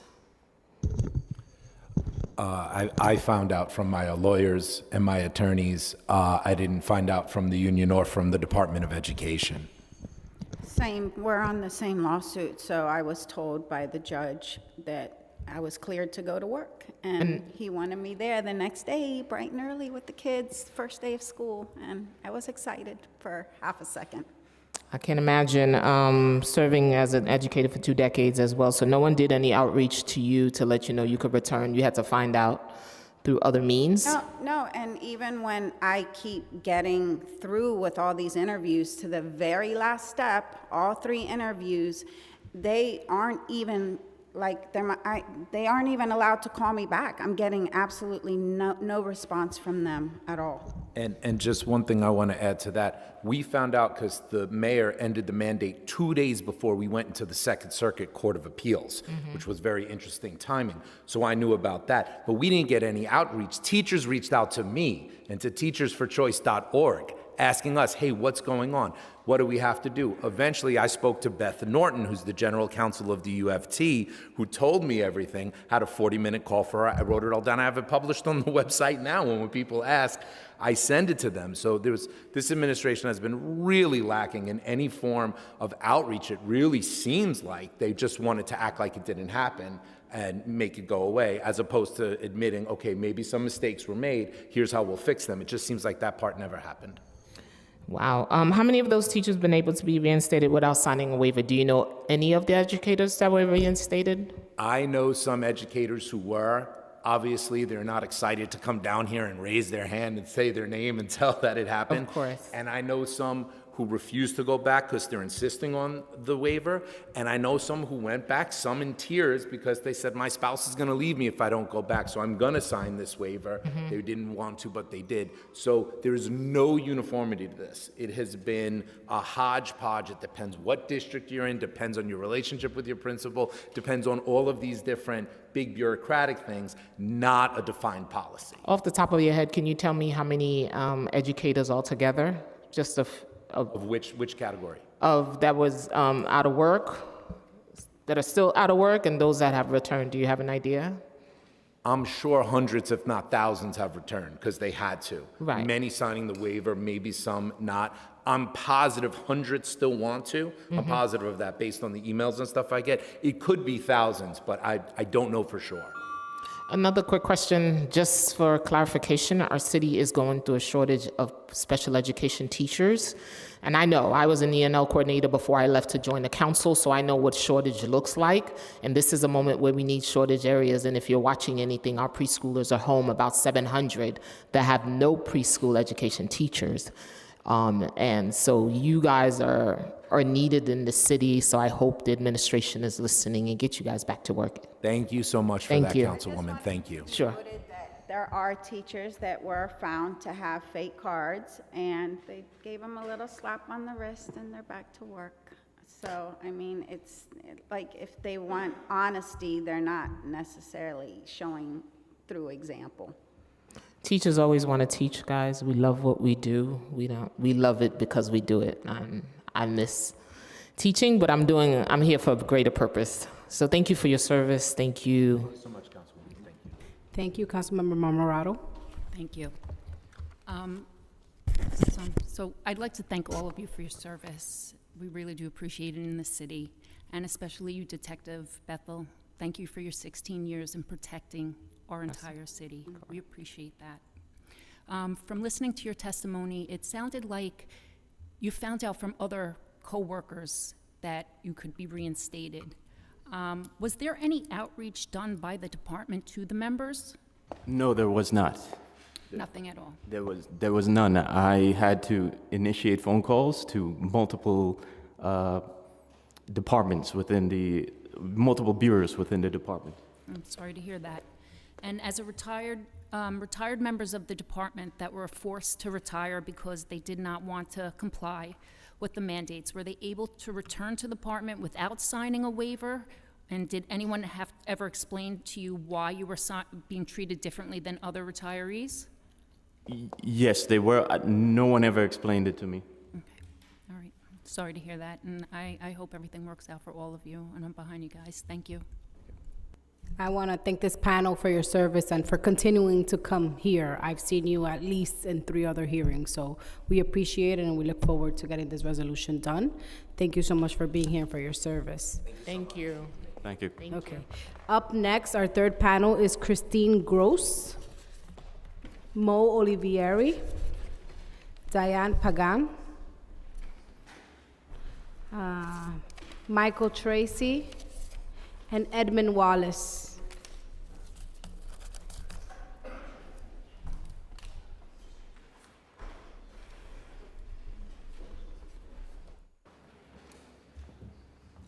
Yep. Thank you. And you may begin and just identify yourself for the record so we can keep track. Thank you. My name is Christine Gross. Christine Gross. In September of 2021, I should have been starting my 21st year as a teacher. Instead, I took a leave of absence because I needed the medical insurance, and then I was fired in September of 2022. I was certainly not informed in February of 23 that by the Department of Ed or my union that I could go back to work. I heard most of this information on the news, and I didn't bother because, as far as I understood, there was going to be no back pay and no being made whole. And secondly, I would have to find a principal who was willing to hire me, and my principal at my school had just started that year, so I had absolutely no relationship with her. And as being somebody who has stood strong with kids for 21 years, I can't imagine any principal who was willing to hire me back. But anyhow, this should be the end of my 24th year of teaching, and instead I've lost hundreds of thousands of dollars, and I'm now collecting food stamps. I thought this was about being made whole and getting our back pay back, so I kind of prepared things that don't really make any sense for this now, but I did want to say that in my research on looking into this, I found out that at the end of July of 2021, the city was offering $100 for people to take the vaccine, and apparently 800,000 New Yorkers took advantage of that, which, I'm not a math teacher, but that's $80 million, which I can kind of now understand why they needed to fire us all if they paid $80 million for people to take 1 dose of a vaccine when the vaccine wasn't even effective without 2 doses. So I am just here today to say that I would like to be made whole. I would like to go back to my career and not be 6 years away from when I thought I was going to retire with no money, because when I should be making my 22-year longevity, I'm now not making anything. Thank you. Thank you. Good afternoon to the committee members and those from outside the committee. To allow these members to tell their stories. My name is Michael Tracy. I'm from the Uniform Fire Officers Association, and I'm testifying quickly today to communicate our support for this resolution, which puts the politics of vaccines aside and asks for a transparent and consistent process to rehire these city employees. As union representatives, when a workplace rule is passed, we have a choice: to either challenge that rule or to make sure it is fairly and equitably enforced. In this case, that sense of fairness and equity is missing from the process. In early June, when the city of Los Angeles, a city that was far more arbitrary in its enforcement of vaccine requirements, changed course and removed vaccination as a requirement of employment, it immediately provided a pathway back for these workers. We asked the more highly functioning New York City government to follow suit. I'm going to change course quickly and discuss the FSA, because I have an opportunity and it's important to us as a labor union. We talk a lot about in the labor movement and in this committee, I know it's important to you, Chair, about affordability for city workers who have families. I can't think of any better opportunity aside from a pay raise to deal with this than the FSA, which includes DCAP. As many in the committee will know, DCAP covers a lot of expenses such as camp, daycare, and other things. We implore this committee to press OLR on increasing windows for enrollment. That's very important. Electronic payment cards, which I understand might be a little distant in the future considering their discussion of the portal. Omni eligibility for transit checks. And have agency provide direct enrollment as opposed to the janky OLR system, which is very difficult for a lot of workers to manage, and that's why we don't have a high enrollment process and even a lower usage rate. So we thank the committee for looking at this issue and hope they'll press OLR in the future. Thank you. Thank you so much.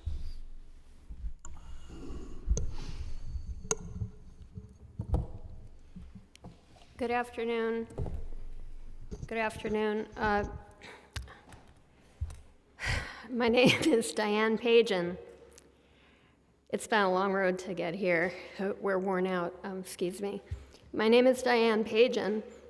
I'm from Queens. I grew up in Woodside houses. I went to DOE schools throughout my childhood. I'm a social worker, and I did a lot of financially helping people with the income that I had from the DOE, in addition to doing the job that I had at the DOE. I'm a tenured school social worker who was forced out because I declined to comply with the demand that I take a COVID shot. I was living in District 36 at the time when I was forced onto DOE's unpaid leave. If myself and other city workers of all agencies had been removed from our jobs and we had been bankers or tech workers, it would have been called a scandalous brain drain, and Bloomberg News and Forbes would have been coming down to New York City to report on it. But we're not those things, and so no one calls it a brain drain, but that is exactly what it is, and we've been going through it now for about 3 years. We need Resolution 5 for a couple of reasons I'm just quickly going to say. And I'm going to give an example of why the DOE is not qualified nor competent nor has any moral authority to solve this problem and why we need Resolution 5. After the vaccine mandate was lifted and I tried to reapply, I was treated like I had to apply as if I were a total stranger, completely new to the city and completely new to the DOE. I will not sign away my rights. I will not sign away my rights. And I will not turn in documents that I know the DOE has every stitch of document that I would have to hand in order to apply for another job. I insist on being treated with the respect that I should have garnered with my 10 years of service to the city. Number 2. Can you please conclude? Well, if you don't mind, this is an important example, and I'll do my best to get it out in 2 minutes. Thank you. Less than 2 minutes, because I'll do my best. The entire clock is 2 minutes. Yes, I'll do my best. DOE created a leave without pay category and then reneged on the only term in the leave without pay that the DOE itself had to honor. Why do I say this? When the DOE placed me on leave without pay in October of 2021, it outlined what it said were the obligations under that leave. Under their terms, my job was to be reserved for me for the duration of the leave. However, in 2023, I discovered that the DOE had hired a new permanent employee into my position. They hired her in November of 2021. So they violated the terms of their own unpaid leave. And while I was thinking that I was on unpaid leave, they had actually already permanently replaced me. So DOE has no moral authority to do the right thing now. An agency that conducts itself this dishonestly, like the DOE and the mayor have done, cannot be trusted to create a fair and proper reinstatement process. And I just want to say in conclusion that you might want to look around and notice that most of us here are over 40, and that is another thing that has to be discussed because that would qualify us as being protected workers.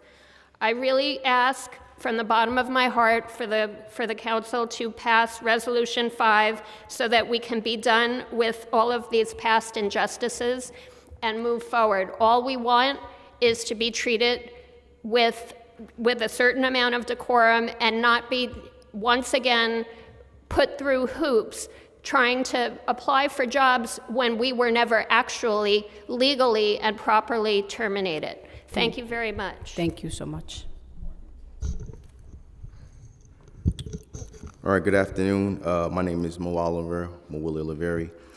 I was born in New York, raised in New York, went to school in New York, and I was a New York City teacher for 23 years. On October 2021, I was put on a leave of absence without pay because I refused to take a vaccine that's against my religious beliefs. April of 2022, I was reoffered my job back in exchange for vaccination, which I refused. Then February, I hired my own Article 78. Unfortunately, I now argue some of the same points as the Garvey case, the sanitation case that won under George Porzio. Judge Sattler ruled that my case was time barred, even though Judge Porzio had said that it wasn't. I want to also highlight that the media has been misleading the public about reinstatement. A lot of folks believe that the city workers are back to work. A lot of people in the city feel like the mandate's over and everyone's back to normal, which is not true. So I will not sign a waiver because a waiver is a new contract. The city needs to honor the first contract before I sign a new contract, right? And I think it's important for that to be known. Also, I want to say that the city needs to correct a wrong that's been done to me and so many other city workers at this point in time. I think it's whatever happened during the mandate, it's safe to say that the city made a mistake. Now it's time to correct that mistake by putting us all back to work. And also consider the fact that we are, like someone like me and the rest of us, we have years of service. We're no longer able to pour into our retirement. So this issue is going to spiral into retirement for many of us because there's going to be, we may not have enough sufficient amount of money invested in our accounts for retirement because of this issue right here. So please consider that when you also, when you guys advocate for Resolution 5. Thank you so much. Thank you so much.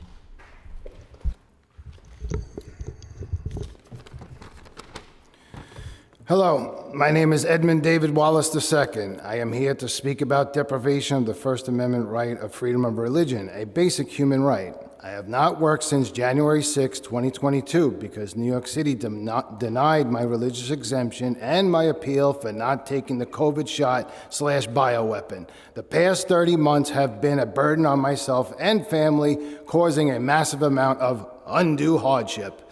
The lie travels around the world while the truth is still tying its shoelaces. Safe and effective, they said. More like not safe and not effective. It's easier to deceive someone than it is to convince them they have been deceived. Going through this process, it pokes holes in all three branches of government. How is it that my religious exemption was not accepted, and yet countless other religious exemptions were approved? I am still waiting for an explanation of which I still never received through countless emails. To Plumbers Local Union Number 1 and Steam Fitters Local Union Number 638, at the very foundation of your core principles, it shall be first and foremost to protect your workers' rights, not go along with a globalist depopulation agenda. Ephesians 6:12, for we wrestle not against flesh and blood, but against principalities, against powers, and against the worldly governors, the princes of the darkness of this world, against spiritual wickedness which are in high places. In conclusion, it is my immediate demand and wish and order that you restore all that has been taken from myself without due process and all others similarly situated. That includes reinstatement, back pay, and full seniority. Thank you. Thank you so much. I don't have a question, but I do have a statement. I mean, so far, you know, everyone who has testified has a very common theme. One, no outreach to tell you that you could be reinstated. Two, no continuity in policy for that reinstatement. No compliance with the court when you were ordered and given your civil right to go back to work. And, you know, everything that you're saying here is in complete contrast to what the testimony of Daniel Pollack, the first deputy commissioner of OLR, just said under oath. So I think that's very important, because we're listening to people who are on food stamps, who had no jobs, who were living with family, who were living homelessly, all because you decided to take a stand, and you did take that stand. But I will say that I agree with what was said. What was then is then. What is now is now. There are no longer any mandates, and we need to get our municipal workers back on the job. And I want to thank the UFOA for coming and standing up for your members today. Thank you so much. Thank you, Councilmember Ariola, and thank you to this panel. Thank all of you who came here to share your thoughts, your experiences, your stories with us. If there is anyone in the chamber who wishes to speak but has not yet had the opportunity to do so, please raise your hand and fill out the appearance card with the Sergeant at Arms at the back of the room. Anyone else in the room that wishes to speak in person? Seeing no hands in the chamber, we will now shift to Zoom testimony. When your name is called, please wait until a member of our team unmutes you and the Sergeant at Arms indicates that you may begin. We will start with Anastasia Christopoulos, followed by someone named Jean. We don't have your full name, so please give that to us. Followed by Krista Odea, and then followed by Zena Wawaja. Am I saying that wrong? Well, I'm probably saying that wrong. And Javier Vasquez. So we're gonna start with Anastasia Christopoulos first, if you're on Zoom. Time starts. Hello, can you hear me? We hear you, Anastasia. Hi, my name is Anastasia Christopoulos, and I was a tenured speech pathologist working in District 75 for almost 8 years. And I had worked the 2020-2021 school year in person at my school, while more than 50% of my colleagues were granted medical accommodations and worked from home. I worked in person with my special needs District 75 students who didn't mask, didn't socially distance. I held their hands, I took them to speech therapy, because I saw firsthand what being on remote speech therapy with a nonverbal 6-year-old child on the autism spectrum, how difficult that could be. And I went in person, even though I have a BMI over 30 and would have easily gotten a medical accommodation to work from home that year. But I worked in person, and I was happy to do so. And then I came back in September of 2021 to the threat of the vaccine mandate. I applied for a religious accommodation and was denied. I was given 24 hours to appeal. I was denied, and I was placed on leave without pay. I did not sign the waiver because I did not want to waive my rights. And I felt as a tenured teacher, if you're going to fire me, then charge me with something and tell me that I'm doing something wrong, and serve me with a 3020A. I was then told to reapply with the city-wide panel, and I did, and I was denied again, appealed, and denied again. I was not allowed to work anywhere within the 5 boroughs for several months because I was not vaccinated. I was walking dogs on Rover. My family took a more than 50% pay cut, and I eventually got a position working in Nassau County, and I took a more than 40% pay cut to work there. And if I do want to go back to the DOE, I was told I would have to reapply as a brand new employee. I would not have tenure. I would become a probationary teacher again. I would have to reapply for all my salary has expired. steps. Thank you. I would not. I'm sorry. Your time has expired. Please conclude. Okay. And in conclusion, I hope that you all support Resolution 5 and get us reinstated and made whole. Thank you so much. Thank you so much, Anastasia. Up next, we have Jean. Jean, we do not have your last name, so if you could please identify yourself for the record with your complete name. Thank you. Time starts. Hi, good afternoon. My first name is Jean and my last name is Jean. That might have been part of the confusion. I am here to support Resolution 5. Also, I was a teacher, a veteran teacher, 17 years in the Department of Education, special education teacher. I did not get the vaccine. I attempted a religious exemption. I was denied twice, and I was put on leave without pay on October 4th.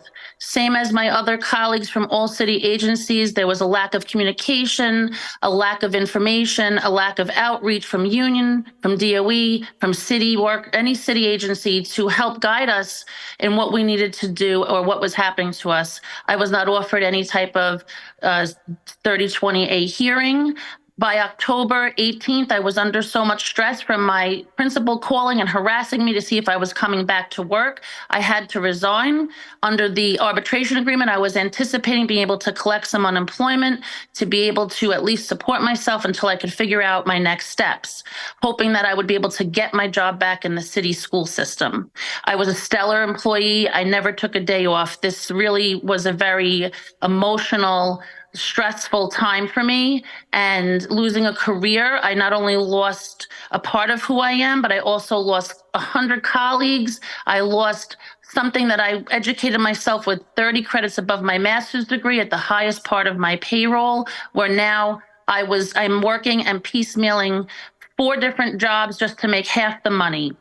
At the time when I decided to sign the waiver, I was under so much stress because I didn't know how I would support myself. Like many of my other colleagues, some of them wound up homeless. I could not see myself go in that direction. So my decision was to just sign the waiver, but move forward and try to put back together pieces of my life, hoping that the mandate would be lifted and I could get my job back. When the mandate was lifted, I did attempt to reach out to several principals that I knew. No one returned my call. HR did not return my call. So I am still hearing through the grapevine the same information that all my colleagues I support and verify, that they also only heard that if you go back, you start at 0. You have to work hard to get back to where you were. You have to apply for all your salary steps. You have to find a school that could afford to hire you back, starting at the starting teacher salary, but having to know that they pay you 17 years. You would have to try to find someone that could afford you. So anyway, please support the resolution. Bring us back to work. Give us our back pay, our tenure, our pension credits. I was supposed to retire in 3 years, and now I'm looking at working who knows how long, piecemealing 5 jobs just to make a third of the money. Thank you. Thank you for coming and for testifying. Up next, we have Krista Odea. Time starts. Hi, my name is Krista O'Day, and I'm a former FDNY rescue paramedic. I was employed with the FDNY since 2005, began as an EMT, and upon completion of top class, went to Station 38 in Brooklyn, where I worked for 3 years before being accepted into medic school. I attended Paramedic Basic 9 at the EMS Academy and graduated in 2008.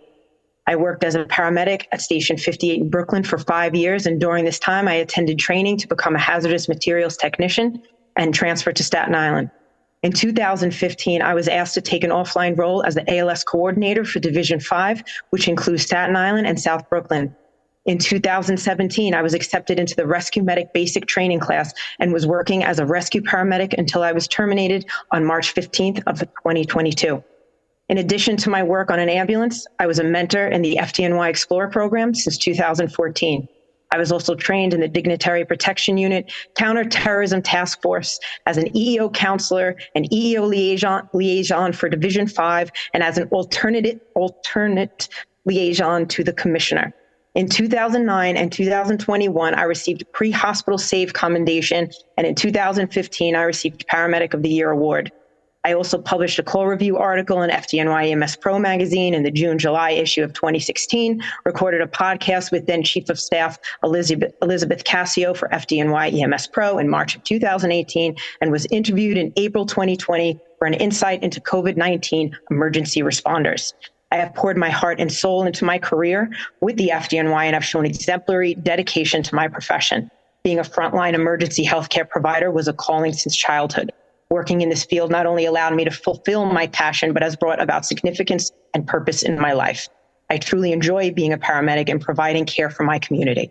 I had every intention of serving the city in which I was born and raised in, where my immigrant father worked to support his family and my immigrant great-grandmother worked to support hers. I looked forward to many more years as an employee of the FDNY and as a resource to the community in which I served. When the vaccine mandates rolled out for first responders in October of 2020, We lost your audio. Krista, we lost your audio. I don't think she could hear us. Yeah, I don't. Krista, can you hear us? We lost you on the audio. Doesn't see. I think it's a problem with her computer. She's unmuted. Oh, Krista, we lost you for a minute. Can you give your concluding statement, please? Sure. So just to let you know that currently at this time, after being terminated for being a paramedic, I currently work as a 911 paramedic at Robert Wood Johnson Barnabas Health in New Jersey. My religious exemption was accepted without issue. There was no panel opinions deciding whether my beliefs were valid, and I am still employed as a paramedic for Robert Wood to this day, a little over 2 years. It was very interesting to me that I could do the same exact job in New Jersey that I was doing in New York City. Just across the bridge, I was able to practice as a paramedic, which begs me to question what happens in the event mutual aid is requested by New York. According to the Emergency Management Assistance Compact, if I were to be deployed to assist as a paramedic in New York, I work, and I quote, work for the agency that requested me and would be, quote, under the operational control of that agency. I would then be working for the very same agency that fired me because of my vaccination status. Additionally, on the EMAC website under license and reciprocity, it states that whenever any person holds a license, certificate, or other permit issued by any state, evidencing the meeting of qualifications, such person shall be deemed licensed, certified, or permitted by the state requesting assistance. To clarify, I would be able to work in New York City as an unvaccinated New Jersey paramedic, but unable to work in New York City as an unvaccinated New York City paramedic. I hope this letter can put in perspective how the COVID-19 vaccine mandates destroyed the core of the city, the frontline workers. What was done to the hardworking people of New York City was and still is absolutely criminal. May I remind the council that members who lost their jobs 2 years ago have not been hired back, yet the city knows that in the case of mutual aid, those who are unvaccinated from we're other going to need you states to conclude. Please conclude. Yes. I am also a named plaintiff in the KKNYFRL, the New Yorkers for Religious Liberty versus City of New York case, which is still being heard by the attorneys Nelson Madden Black, ADF, Freedom Council, with assistance from attorneys Sujata Gibson, Christina Martinez, and attorney Mendenhall. Thank you. Damage can be repaired, and there's always a time to change. Please approve Reso 5 and hire back all those who have lost their careers and livelihoods. Thank you. Okay, I'm going to remind panelists, it is 2 minutes. We have been very generous with time, allowing people to go over, but going over doesn't mean speaking for an additional 5 minutes. Please respect the rules of this chamber and of this council. 2 minutes, if you go a little over, we're giving you grace to speak because this is your moment to speak, and we understand the severity of the case you're bringing forward, but not for an extra 5 minutes, please. So up next we have Zina Wujaw, and I'm sorry, I know I'm messing up your last name. If you could re-identify yourself and correct the record. Time starts. Yes. The last name is Waju. Can you hear me? Yes, we can hear you. Thank you. Okay, thank you. I was a New York City public school teacher for 22 years, serving in my school as the only ENL teacher for a school that had a high population of English new language learners, as well as an alternative school that serves young people who are returning to school. I was removed from my position and placed on a leave without pay in October 2021.